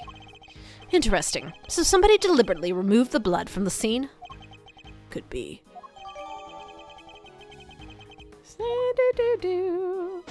Investigation complete!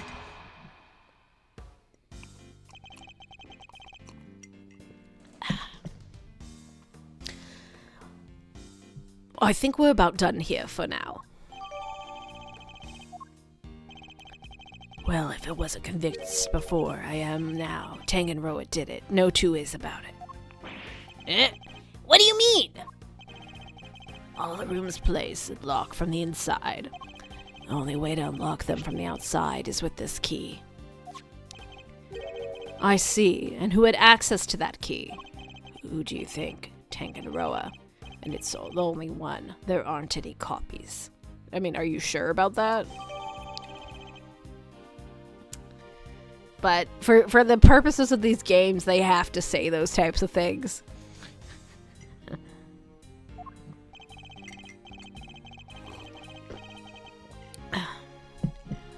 With the mansion key, Tanganroa could slip into anybody else's room anytime he liked.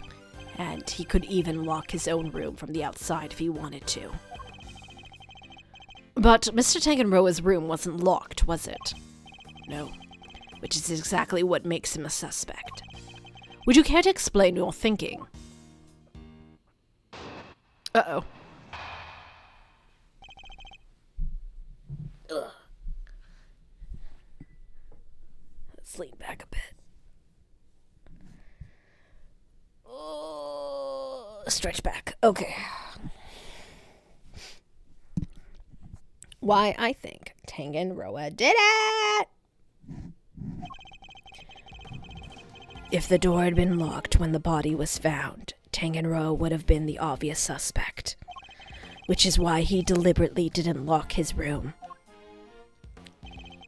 And why he smashed in the lid of the treasure chest, so the body was on full display.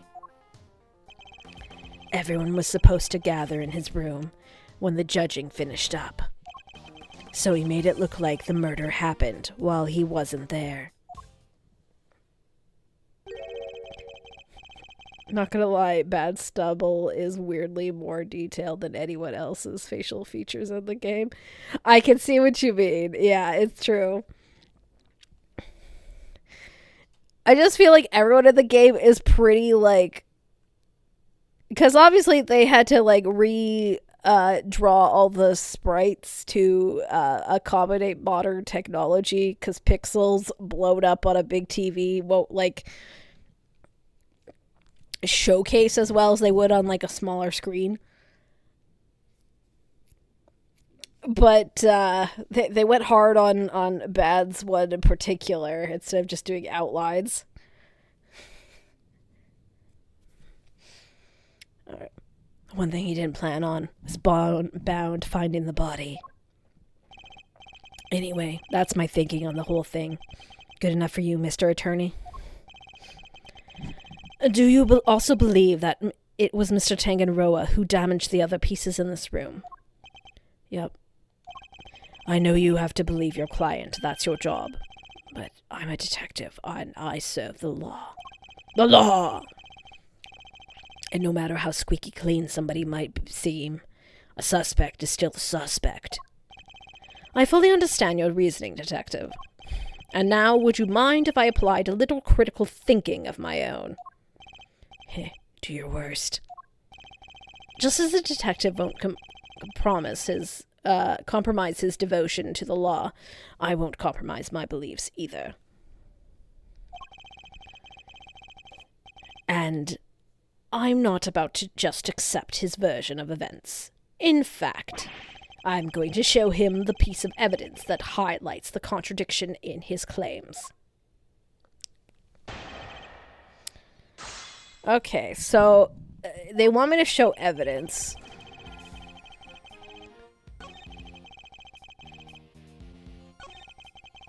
He smashed the lid of the treasure chest so the body was on full display. Okay, but he didn't do that because she heard it right before she went in?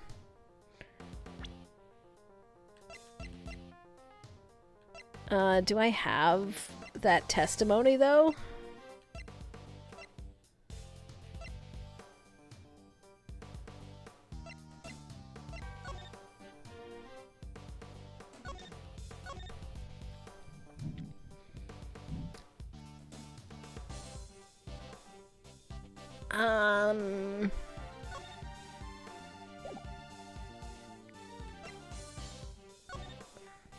Okay.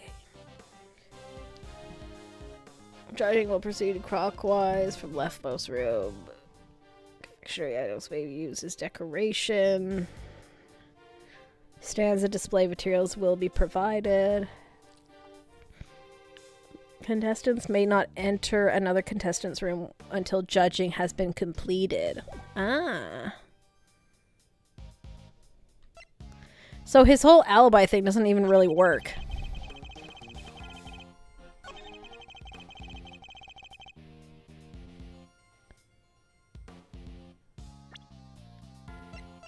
I assume that's kind of what they're implying here, because, like, according to this, no one was allowed into his room anyway. But I guess the idea is he left it open so they could.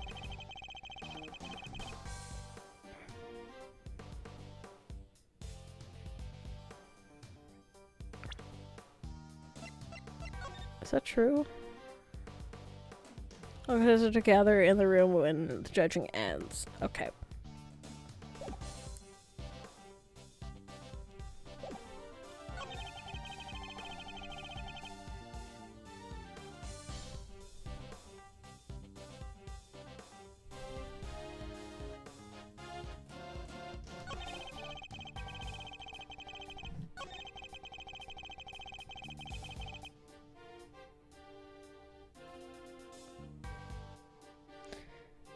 He didn't smash... Well, okay.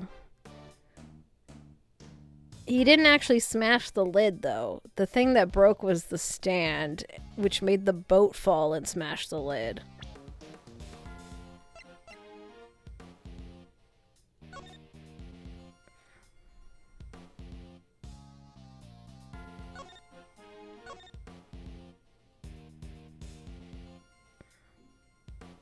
The lid was closed until the ship collapsed. But I guess the idea is he could have smashed the lid with the treasure chest. It's not really a contradiction. I'm taking too long on this. This is the first question of the case. It's not that deep, Katie.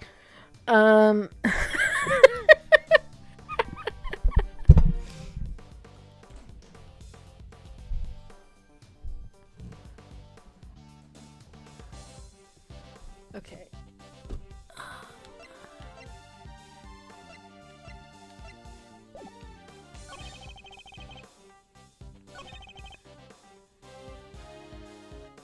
I don't know, some of these feel like you need an essay for.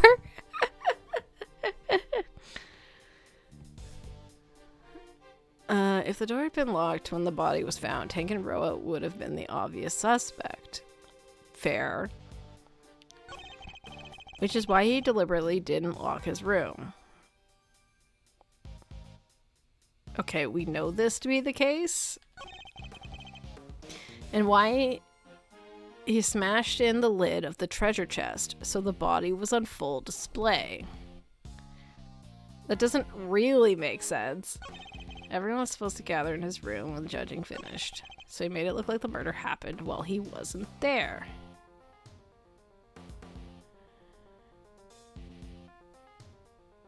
Okay, but I wonder what kind of heated arguments went on in the writer's room when they were cooking up these mysteries. Yeah.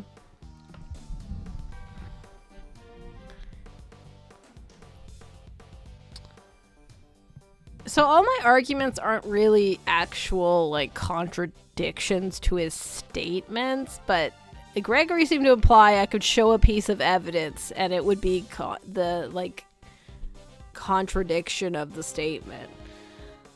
I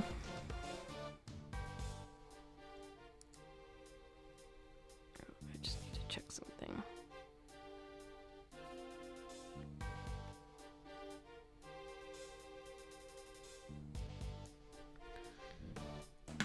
Oh, Jesus. Okay, whatever. Okay, but there's no one that's supposed to be in his room. Okay, that's not it. No!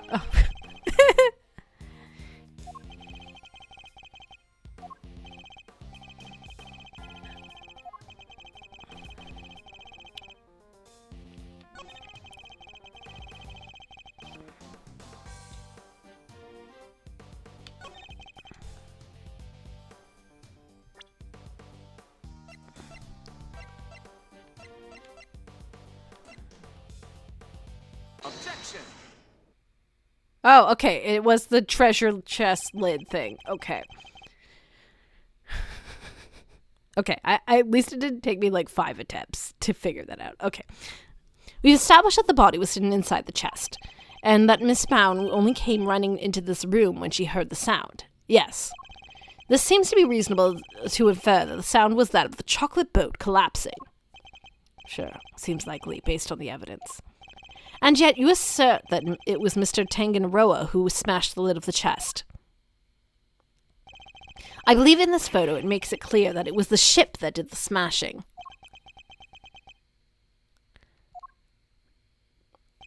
And if that had occurred only moments before Miss Bound had entered the room, then it couldn't have been broken by Mr. Tangenroa, but who was out judging the contest at the time. Ooh, we get his finger point. It's so, like, regal. I never said that he did it then and there. He could have done something to the stand so it collapsed when he was in the middle of judging. Objection. Have you any way of proving that assertion? Nope. But the investigation isn't over yet. There's still time. So he doesn't have anything conclusive. Have you found any prints in this room besides those of Mr. Tangenroa? Yes, point! Yup, on the door. But we found Tangenroa's and Frost's prints on there too. We were all brought here for a briefing before we started work on our creations. Those prints are probably from then. I take it you haven't checked any of Mr. Tangenroa's works for prints yet. Why would I? We know that somebody tampered with them. Therefore, it's possible they left prints behind when they did so. Fine. But if we don't find anything, your guy's still on the top of my list, got it? You, check all this chocolate stuff for prints now. Also, dude, you may, dislike attorneys, but the attorney, the prosecutor who's helming this case is notorious for freaking cheating.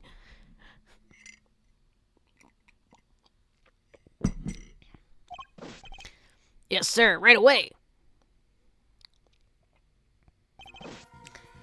Detective Bad! We finished dusting the chocolate and we found prints that don't belong to Mr. Tangenroa, sir. Go on. Whose? Delicia Scone! That's a beautiful name. Sir. She's one of the contestants.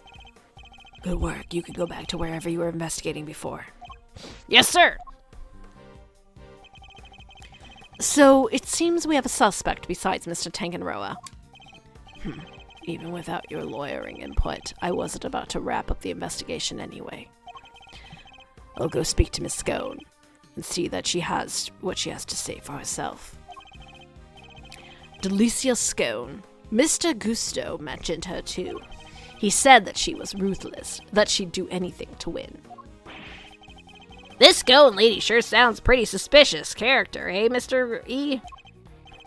Yes, I think we'd better try and speak with her ourselves as well. Detective Bad, would you mind if we accompanied you? Babysitting you is not part of my job. Aw, come on! But I guess you did pick up a couple useful clues already. So if you want to take along, be my guest. Thank you, Detective. You're too kind.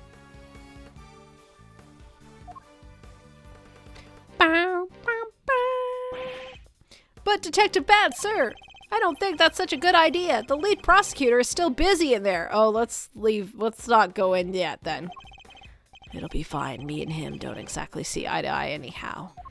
Okay, well, he's not pro him anyway. Who's this him?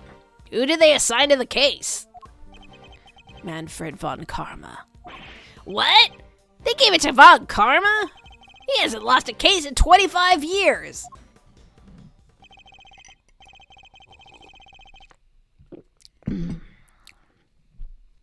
Manfred von Karma, the living legend over at the prosecutor's office.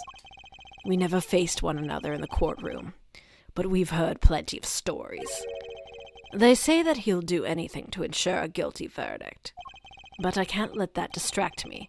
For now, I need only to continue to do what I believe is right. I swear that kind of statement should result in more scrutiny after a point. I know, right? To be continued. Save. Oh, that's not what I meant to do, but that's okay. God. That was just the beginning. Oh. There she is. She's apparently very ruthless. Her castle's pretty.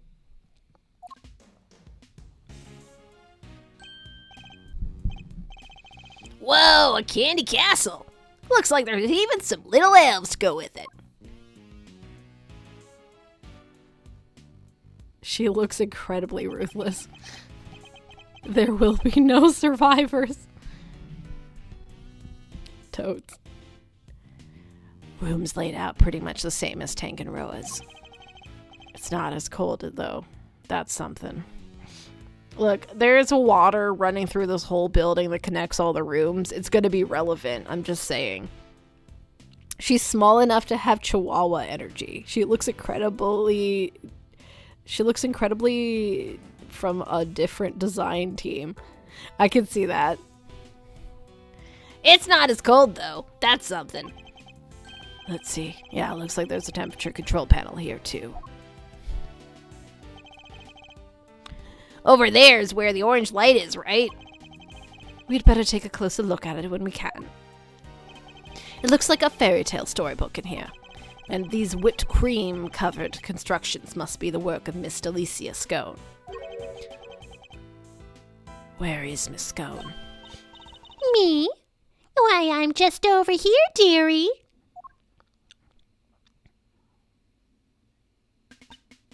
Oh, just look at you lovely boys.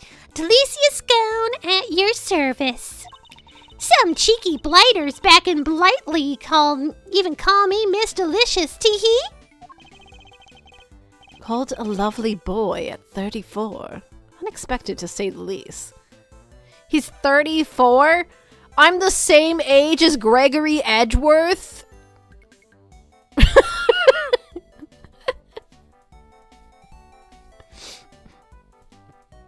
At least for another few days, anyway. But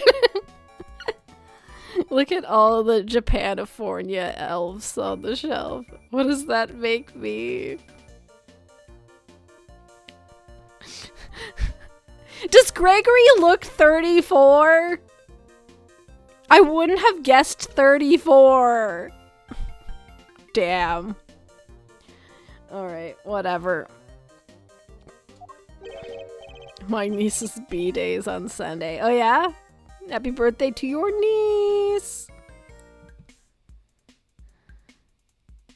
Wait, on Sunday? I share a birthday with your niece? Why did I not know this before, Donnie?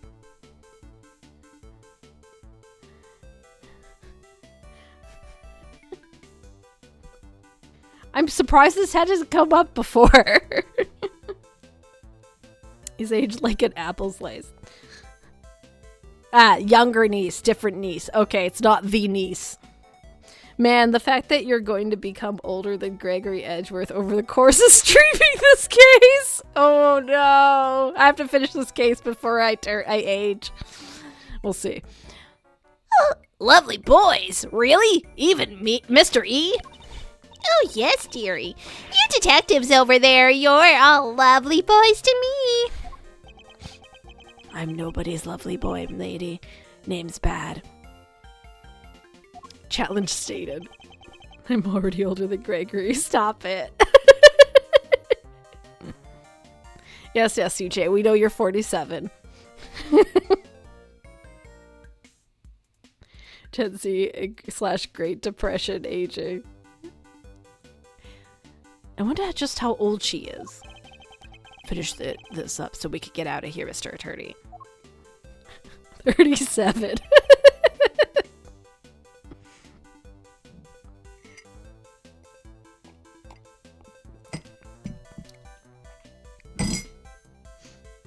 Well, then your name is deceiving, CJ.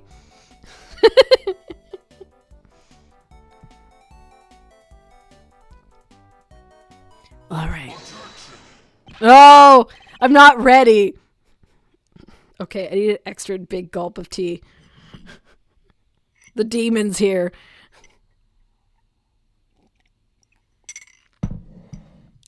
Age is just a number. Respectful, non-creepy. It's true. What is the meaning of this? Chit-chatting with the dead's defense. He came out of the castle! Mr. Edgeworth, some scary guy just stepped out of the castle. Von Karma. What? He's Manfred von Karma? Eep! Sorry, mannequins. The notorious prosecutor, Von Karma himself. It is a pleasure to meet you, Mr. Von Karma. Gregory Edgeworth, attorney at law.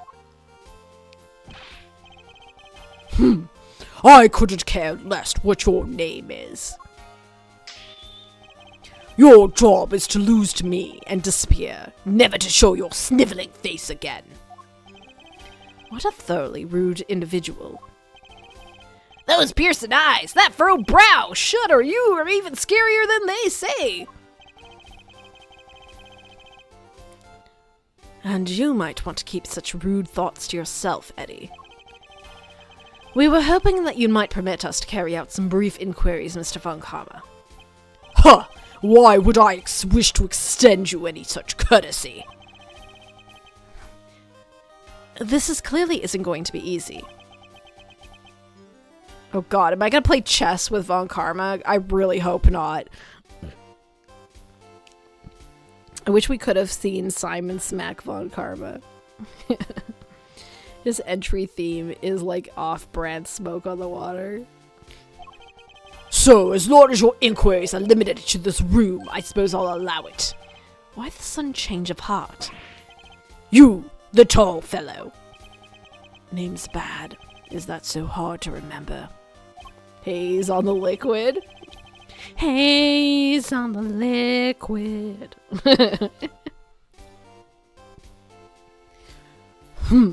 I didn't ask for your opinion. The thoughts of a lowly detective do not concern me. But I do admire your spirit. Bad, see to it that these worms don't step out of line. Why do I have to do it? I'm not offering you a choice, detective. I did always wonder why Von Karma looked like a walking sprite.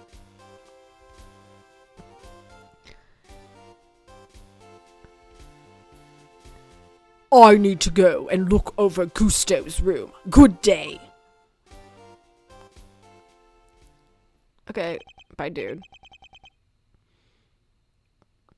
Great, more babysitting. Why aren't Detective Bad and Mr. Von Karma investigating together? They don't seem to know each other well enough to be for there to be bad blood between them. Because anyone who knows Von Karma's reputation knows better. Well, looks like we have permission to investigate. Guess we better get to it. Indeed. I'm not sure I trust Mr. Von Karma's motives, but at least we can do that much. Hold up. I haven't been over this room yet either. You're not messing it up. Before I get my chance, you'll have to wait till I'm done. Huh? But I thought you were the lead detective. How come you didn't take a look at this room yet? Because I wasn't the first one they assigned.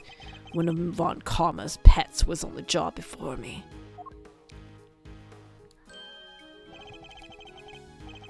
I just hope we don't see his forward-facing portrait again. It is kind of frightening when they do the front-facing. Like, it doesn't happen very often.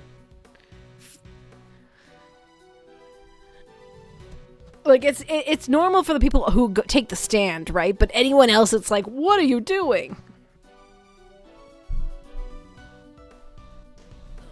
Okay.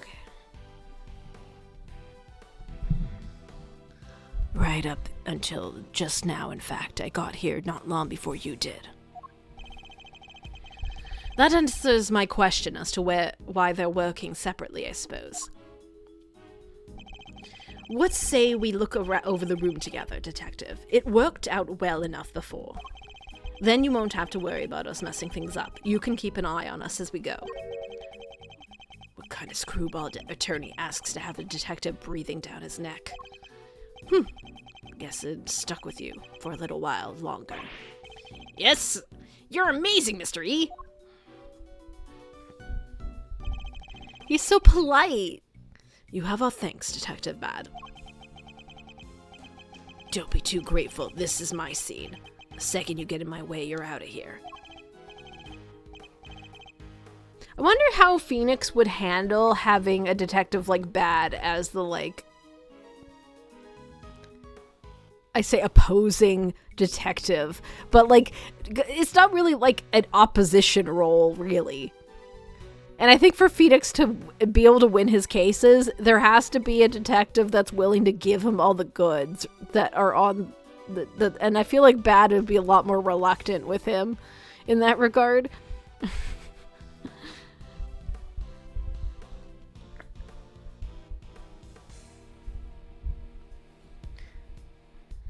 Okay, let's gather this stuff under my knees. They need a little support.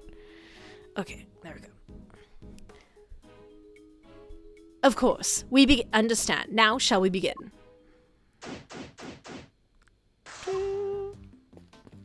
Alright. Hey, Scone, let's talk. And then I'll take a break from talking to look around the room. Although I still talk when I do that, but it's less so. What's the matter, Miss Scone? You seem a whole lot less cheerful than you were a minute ago.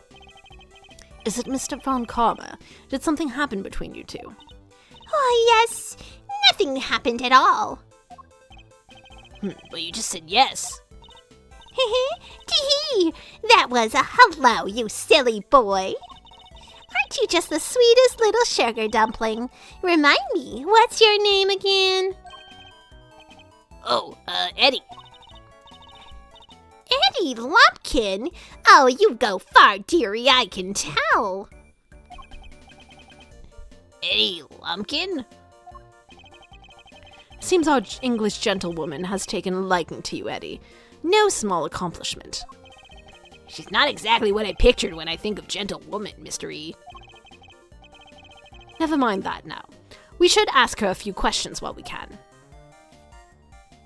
Does she have... So, if I recall, frickin' Frank Saw It had that, the thylacinus on his, shirt too, right? And she has it on her apron? Is this like the symbol of the bad guys or something? The Great British Back Off. Could you tell us about what you did over the course of the contest? Of course, dearie. Let's see, it all started about 10 in the morning. That's when we set to work. And, well, I spent most of the time here in my room, getting everything ready as you'd expect. Oh, and then there was a lovely afternoon tea for an hour or so, round 1, I think. Afternoon tea? It's an English tradition. A chance to drink tea, enjoy a snack, and make small talk. So kind of like recess? I suppose you could say that. Oh, you really know your onions, don't you, Greggy's peg-a-leg? Such a clever boy. When did I become Greggy? And where was this afternoon tea served? Out in the garden, of course. There's a lovely little one out just outside. They do the same hour every break time during the contest to lay on a nice little spread, you know. But today, only me, Samson Sillypants, and Moody Judy were there for it. Sammy Poole had already finished his big creation, so he was there the whole time.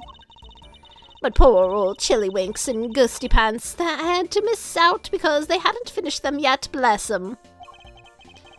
You're saying that everybody except for Mr. Frost and Mr. Gusto was present. That's right, dear. To tell the truth, I hadn't finished yet either. But it wasn't about to miss out on tea and cake served out by our 2 TV superstars. I went right back to work when I finished, though, totaled off while the others were still nattering away. And at any point during the contest, did you visit any of the other competitors' rooms? What? Oh, no, dear. Don't be silly. That's strange, because your fingerprints were found in Mr. Tanganroa's room. Eek! Caught red-handed. Oh, her hair is like cinnamon swirls. That's fun. Wait, so you admit you were there? Oh, well, I can hardly deny it now, can I? But I didn't kill anybody, I swear. I suppose I'd better tell you what really happened. Just promise you'll believe me, won't you, dear? What really happened?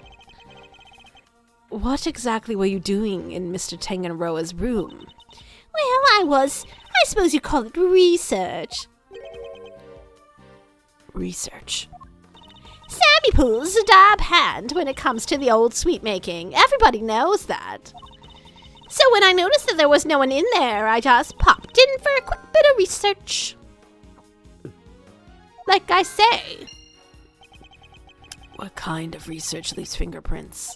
Yes, Well, it stands to reason I'd leave the fingerprints, doesn't it?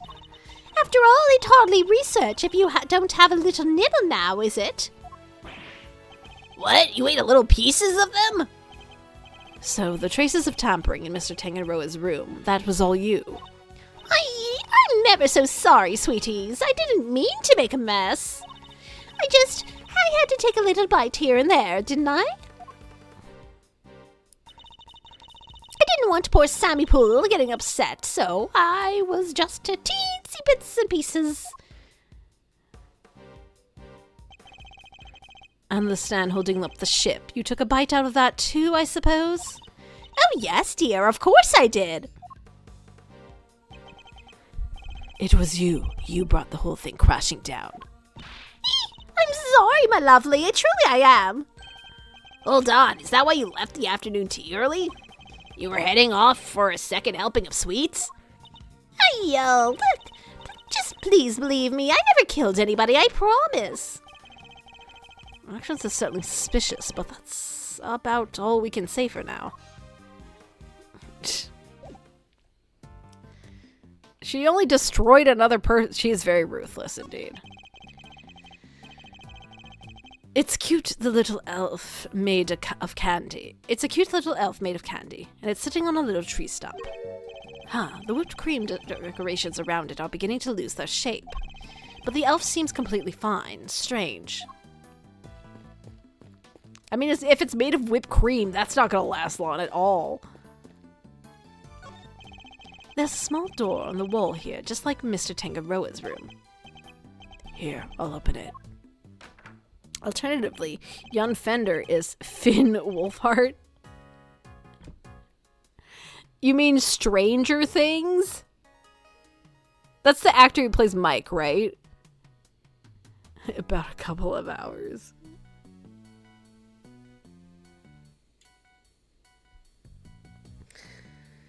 Oh, stretching.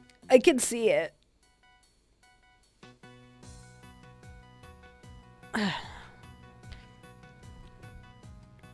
Yeah. John Stranger Things.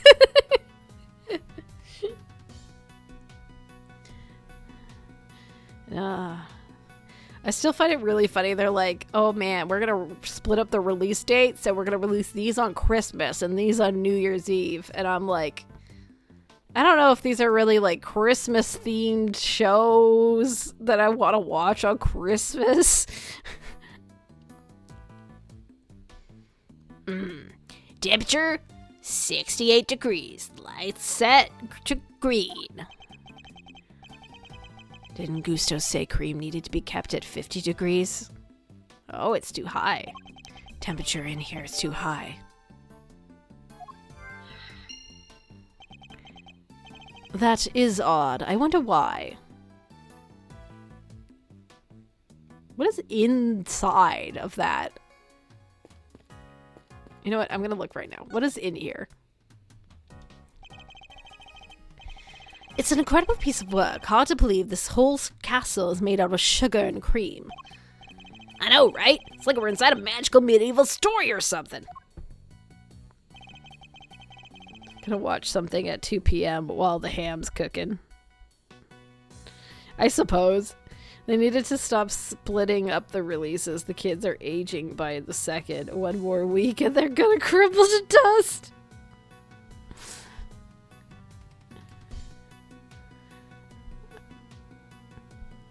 I blame like the Harry Potter movies and the Hunger Game movies that were like, we could start putting the like movies in 2 parts in the theaters, and then everyone was like, we could do that too.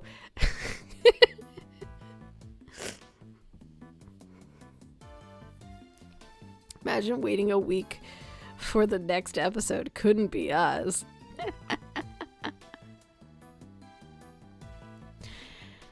It's just really funny when, like, obviously, I prefer weekly releases to stuff because it can be, like, paced out appropriately, and then, like, you're less likely to get spoiled on things and stuff when they come out. But Fallout Season 1 was all it was. This new season's weekly. Yeah. It's been good so far. I've caught up to see the second episode of Fallout. I don't know if any more is out than that, but weekly is good for routine. It's a little more manageable too.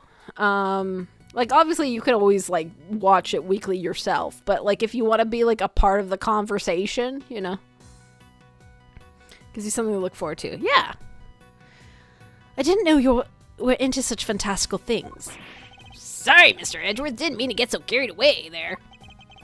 Oh, no need to apologize. I admire your enthusiasm. I sometimes wish my own son was as animated as you. Aw.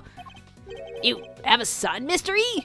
I do. He's still in elementary school, and yet he's rather read a statute book than a fairy tale. I can't help but worry that his interest will make it hard for him to make friends. Aww. It's okay. He's super into the Steel Samurai, so like he has other interests besides law. It's just harder. Best joke was the alien freezer.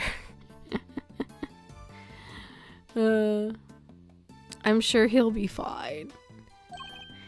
Don't say that. He sounds super interesting. He'll make a ton of friends, me included, I'm sure. I mean, yeah, eventually. I'd like to think you'd be more of a big bro to him than a friend, Eddie. Hey, a big bro, huh?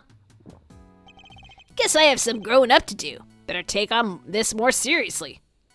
Steel Samurai doesn't exist yet. Baby Edgeworth has nothing. Indeed. Then, with that in mind, shall we continue our investigation? Must scour the scene. Yeah, like, what's going on in here? The doors of the castle have been left wide open. Yeah, was the guy born in a barn? He could have at least closed them behind him. I'd like to see you say that to Mr. Von Karma's face, Eddie. Wait, there's a bunch of stuff inside. Let's see. Hold it, kid. If anybody's gonna be handling evidence, it'll be me.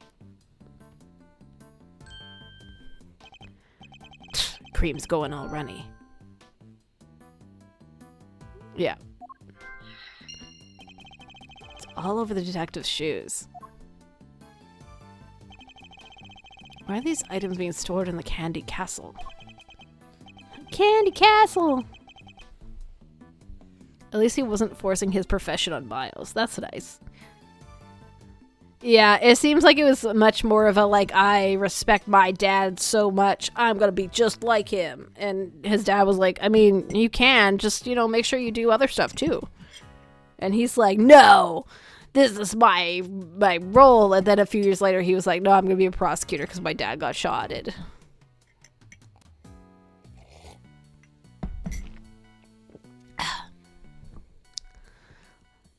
All right, tell me what you want to look at first. Whatever these are. 2 big rock crystals. Looks like somebody was using them as using the castle for storage. I mean, they clearly fit into where those towers are. Kind of expected something a little more exciting behind those doors. Oh, I know. Maybe they're giant uncut gemstones. Uncut gems. And maybe this whole thing is based on the story about a castle with a priceless treasure hidden inside. My dad's got shotted is the greatest motivation of all. I think I treat my priceless treasures with a little more care. There's something on the bottom of them. It looks like a stand or something. For some reason, there are stands mounted on the bottom of the crystals. Could they go where the... Okay, it's fine. I was right, they are gemstones. The stands must be so they can be put on display. Well, whatever they are, it seems they're not just a large set of paperweights. Okay, what's back here? Could this be an enemy stand?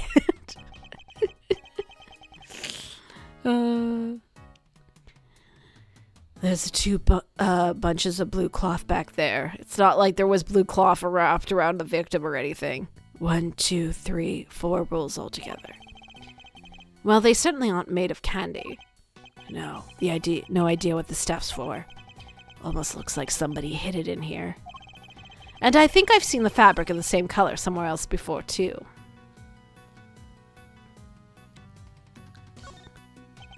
Huh. These pillars, they have hexagonal indentations. Looks like something's supposed to go in there. Well, whatever they were, they're long gone. Hexagonal indentations, huh? I wonder. It's not long gone. They're literally right there. Oh my god. I know an anime. Congratulate me. Good job, Donnie. I'm very proud of you for knowing an anime. And there'll be a new thing of it this year for you. Castle's covered in whipped cream, so maybe a giant strawberry. Giant strawberry with hexagonal bottom? Look, I like strawberries, okay? Can't blame a guy for wishing. I prefer bananas myself. Blueberries for me. Okay, that seems to be everything here. Obviously, I'm gonna logic those together. Never watched past the Jotaro vs. Dio arc? Oh yeah? That's too bad. Honestly, the 4th arc is still my favorite, so would highly recommend it if you decide to go back.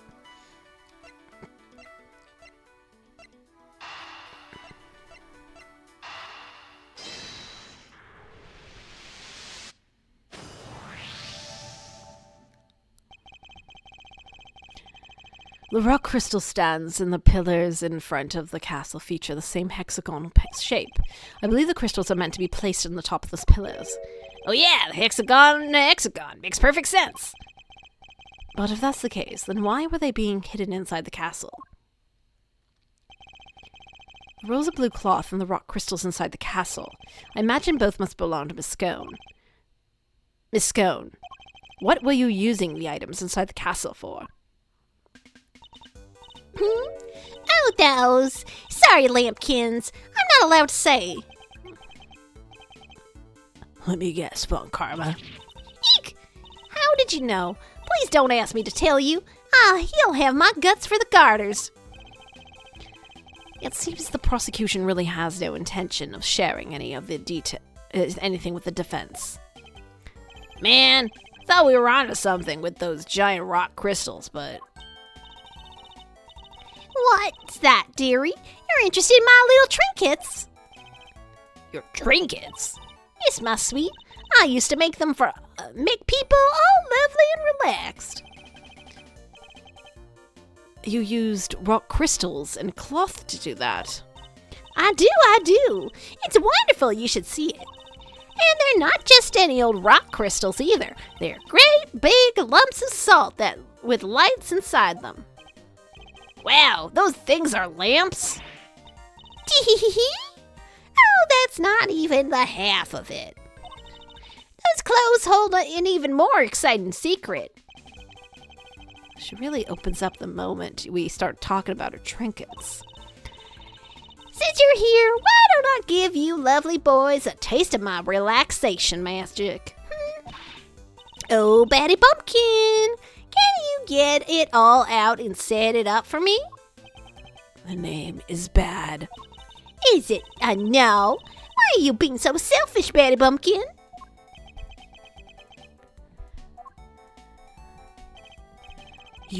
Have you finished taking photos of this room yet?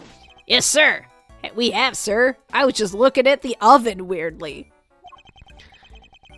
Then help Miss Scone here with something, will you? Yes, sir. Right away, sir. Oh, you're a sweetheart, aren't you, Big Batty Bee? That's amazing, Miss Scone. You got him to do exactly what you wanted. That's some talent.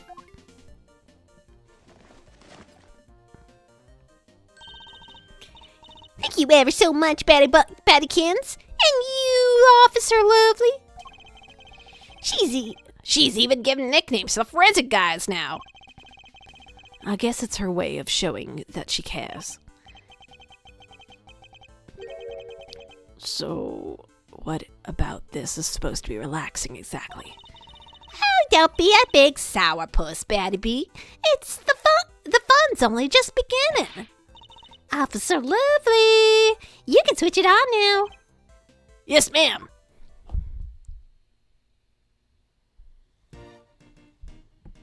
Oh. Those are some vibes. So there's a missing cloth. Is this the true power of Delicia Scone? Huh. Wow, it's so beautiful! This is... I wish my son were here to see it. Aww. Isn't it, though? Isn't it just wonderful? The 4 adorable elves in the sweetest little castle made of sweets. That's my theme, you see. And I thought it would be extra lovely if it was all lit up. Isn't it the nicest thing you've ever seen? One of the elves must be feeling a little left out. This is how it was supposed to look for the contest. But I'm glad you lovely boys got to see it at least. Wait, shouldn't the lamps be lit up too? Oh, what's happened there, I wonder? I think we'd better take a look at the lamps. And the elves. One more time.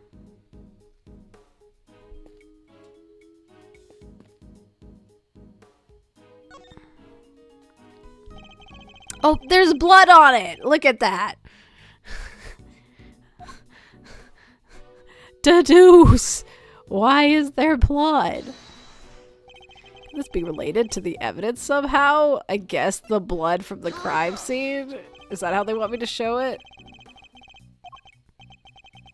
What? Okay.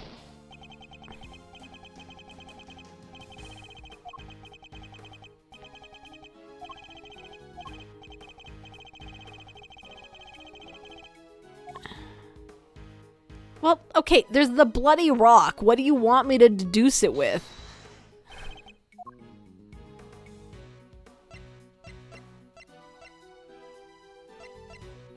If not the crime scene notes, then what?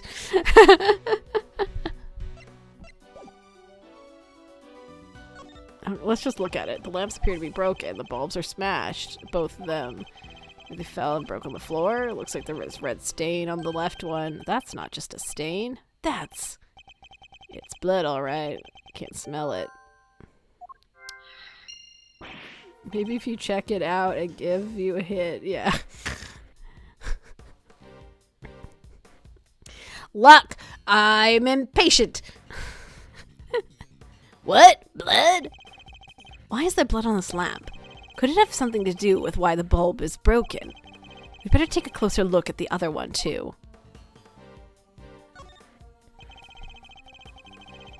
So, Miss Scone had actually intended to use the lamps in her display. Then why were they stashed inside the castle? Maybe because they're broken? Except, there's plenty of other places she could have put them. The best place to hide some salt is in some sugar. Isn't that how it goes? Or perhaps the best place to hide a tree is in the forest. Anyway, if her intention was to put these salt lamps in her final display, that contradicts a certain piece of evidence in my possession. I'll need to point that out. They're not allowed to use anything that isn't,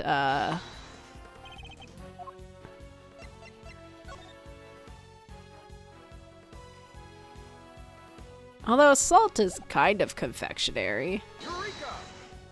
But take a look at the list of the rules of the contest, detective. Non-confectionery items may not be used as decorations. I mean, I guess it's a lamp, so. That means that the salt lamps, the luminous cloths, would have been against the rules. Da da da. Is that why they were all stashed away inside the castle? I think we need to dig a little further into this with Miss Scone before we can say for sure.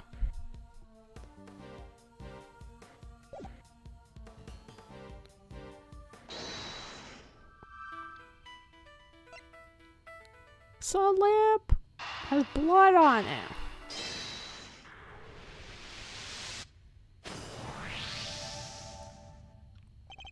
We know that the victim was struck when killed with something blunt. And we found blood on one of the lamps, which has a smashed bulb inside. Could the lamp not have been the murder weapon? For sure, it could definitely do enough damage to kill someone.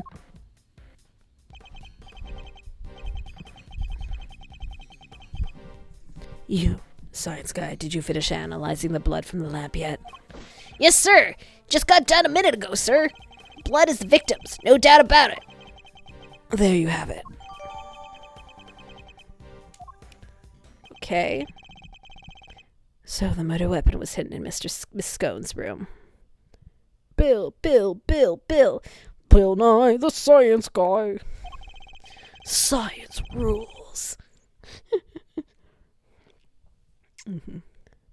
I'm beginning to think we may need to add her to our list of suspects. Only cream. The high temperature.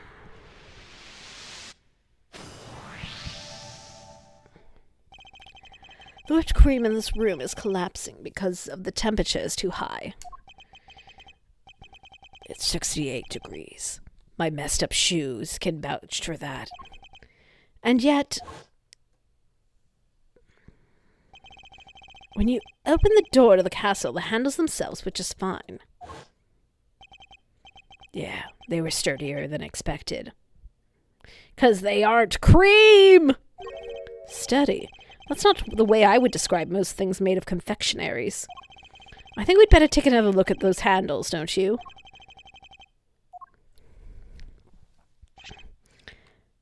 What the? I think it's safe to say those handles aren't made of candy. Huh? It's not just the handles, the whole castle's and the little elves. They're all just plastic models with whipped cream smeared on top. You mean Delicia Scone deceived us?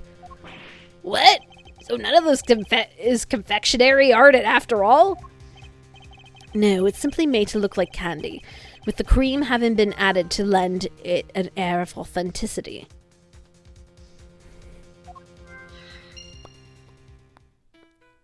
Well then.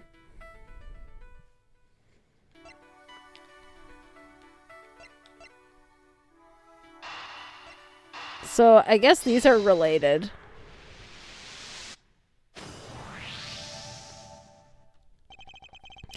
So not only did she use decorations that were against the rules, she didn't even make any real sweets. Miss Scone has made a mockery of the rules. Yeah, I guess she's not gonna get crowned world's greatest now. And why is it so warm in here? Do you think it's got something to do with all this? They were all fake. That's a good question. I think we'd better go ask Miss Scone herself. Did I have anything else? I only got that, which I have nothing to link with, obviously. I need to go talk to her. Hey, so, lady.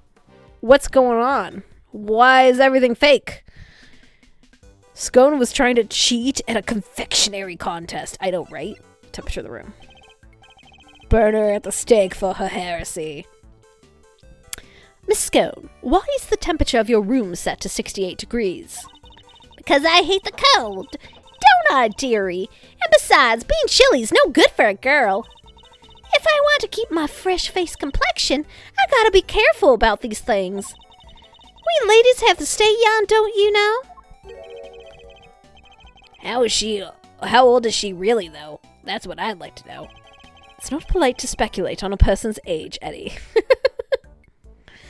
Is this a call out for Eddie earlier, Gregory? I'm sorry. But most of your work is made out of whipped cream. And whipped cream needs to be kept at 50 degrees, or so it deflates. It starts to deflate. Is that so, dearie? Well, silly me, eh? I've only got it made of whoopsie. Wait, she really didn't know that? Scone doesn't seem to know basic facts about making confectionery. Oh yeah. I missed if you could tell, but 68 is 20 degrees. I didn't even consider when playing that this made them all easy 5-degree differences in Celsius. That's nice.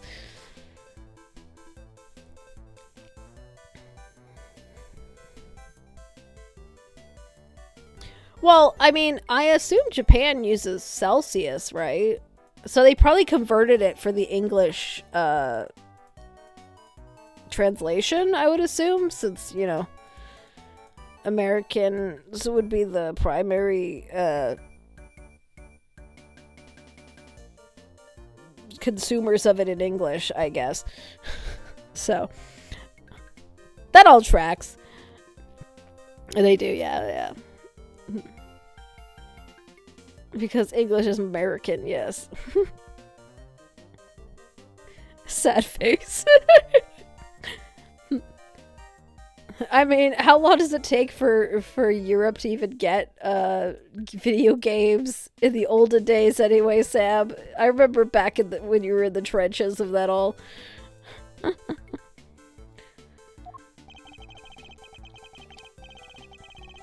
Not only did she break the rules by using fake candy, she's ignorant of the basic facts about her supposed craft. So long. Miss Scone grows more mysterious by the minute.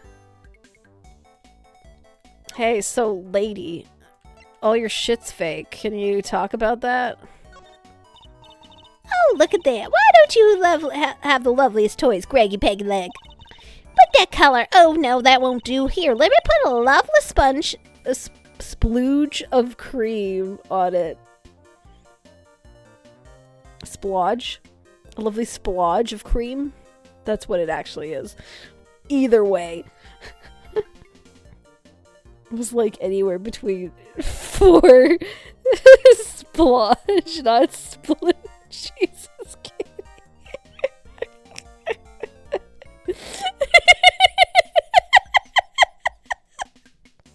I'm sorry.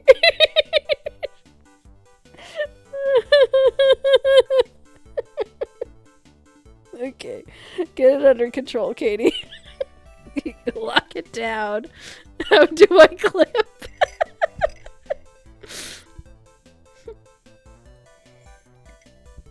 No, please, no.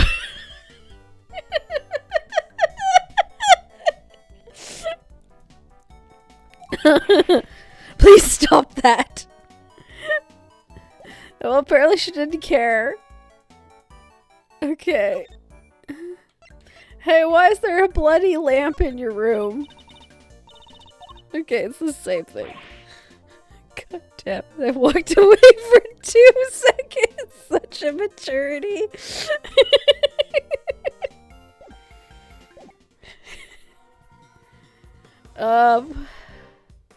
Did that give me a thing? It did. Okay.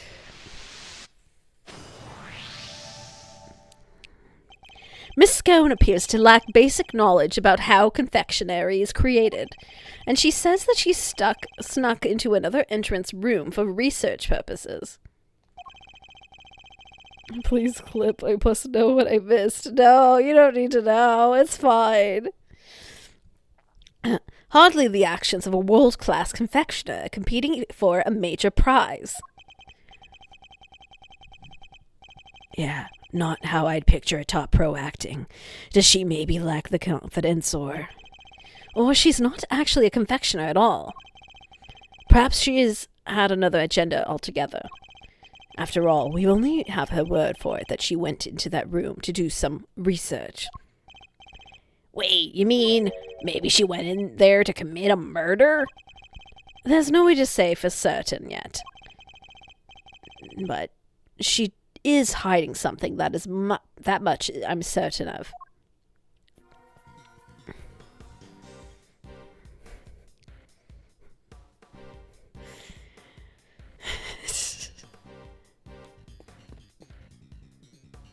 Okay. Hey lady, what's up? No.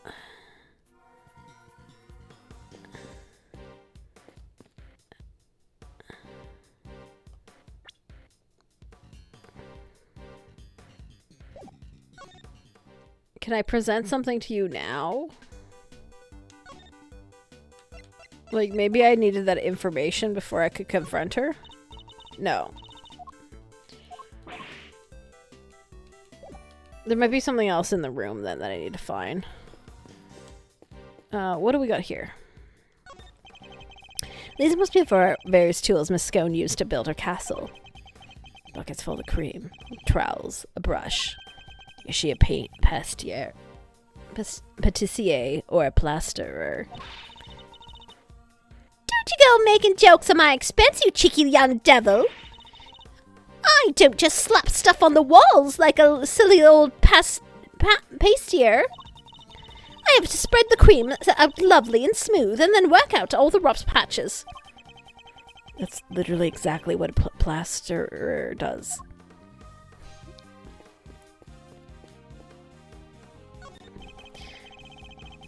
The 4 adorable elves in the sweetest little castle made of sweets. So that's the theme behind Miss Scone's creations, huh? Unlucky for her, things aren't quite as sweet around here as she's trying to make out. Oh right, they did mention I need to go look at this again. The elf doesn't have an illuminated cloth over it like the others. That's not fair to leave the poor guy out, Miss Scone. Well, I didn't want to, did I, dearie? But one of my cloths and one of my little machines went missing. So when she ducks behind the bowl, is she embarrassed, shy, or hungry? I think she's lying. Is the accurate answer. Clothan, what sort of machine exactly? Oh, you'll never guess how it all works. Those luminous cloths are all connected by these little thingamajigs. They're called full-spectrum light-emitting devices. They send light down the main cable into each of the optical fiber strands. That's what makes the cloth glow. And with a little bit of fiddling, you can change the light to any color of the whole wide world. Like bright red like ferocious fiery flames. And cold blue like clinking crystals of ice. They have these special batteries in the last of the donkeys that last for donkey's years, and they don't mind the cold at all. That lasts for donkey's years. I've never heard this statement. Okay. Forgive me. So these machines, They're what makes the special luminous cloth light up in all these beautiful colors, Mr. E. I see. So much new technology, I can barely keep up. Donkey's years? Google, explain. Yes, Google, please explain. So these light-emitting devices, you lost one of them, and a piece of luminous cloth. That's right, lambkins. Heaven only knows where they could have gone to. This cloth, could it have something to do with the case? Luminous cloth. Investigation complete. Hey, thank you for healing me.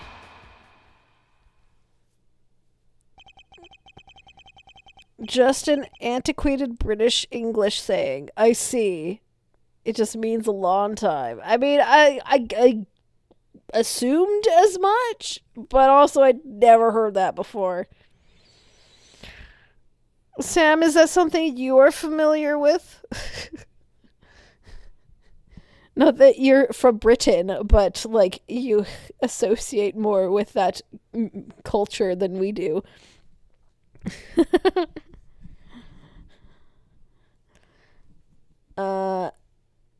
That's enough for now, don't you think? Yes, we've certainly found plenty of interest. Yes, I am British. Well, okay. Just more like, they were saying the saying donkey's years, and apparently it's an antiquated British English saying. So I was just curious if you'd even heard of it. Asking a Scot about British terms is a brave choice. Hides. I specifically said that she wasn't British, just that she's around it more than we are.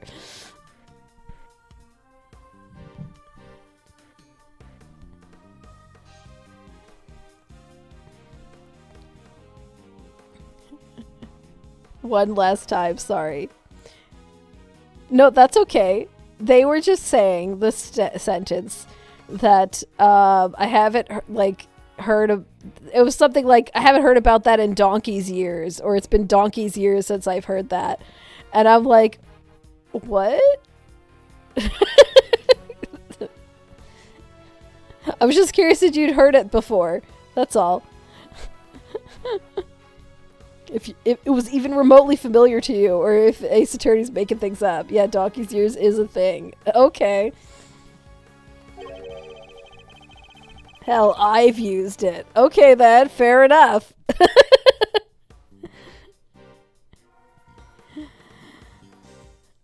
Mr. Von Karma would have surely found the murder weapon when he searched this room. And yet he didn't arrest Miss Scone. He didn't even seem interested in questioning her. I think our first priority should be to find out what he's really up to. Detective Bad, I have a few things I'd like to ask Mr. Von Karma. Me too. Him and Miss Scone. How could you, Batty Bumpkin? Stop staring at me like that. It appears Detective Bad is just as suspicious of Mr. Von Karma and Miss Scone as I am. Or just shortened down to just donkeys. Really? But why donkey? I'm like, are donkeys even prevalent in the UK? Like, I'm sure they're around. I just...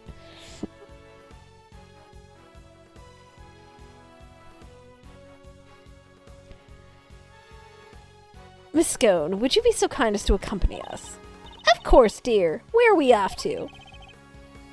For one thing, Von Karma walked out of her icing castle to find Mr. Von Karma. Okay.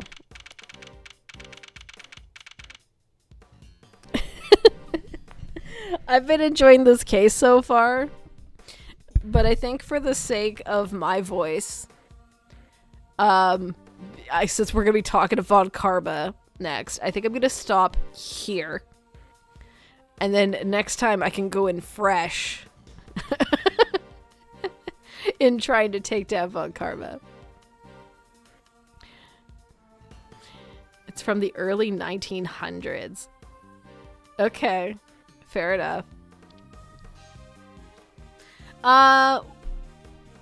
There's a chance I stream tomorrow. I'm not making any hard decisions about when I'm streaming. It won't be at nighttime though, because obviously New Year's Eve, but maybe in the daytime. Phrases meaning donkeying years. Okay, fair enough.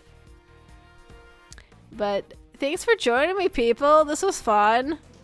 Maybe we can try and finish this case before I go back to work at the very least. If not more of the game than that. But investigations is more important than New Year's Eve.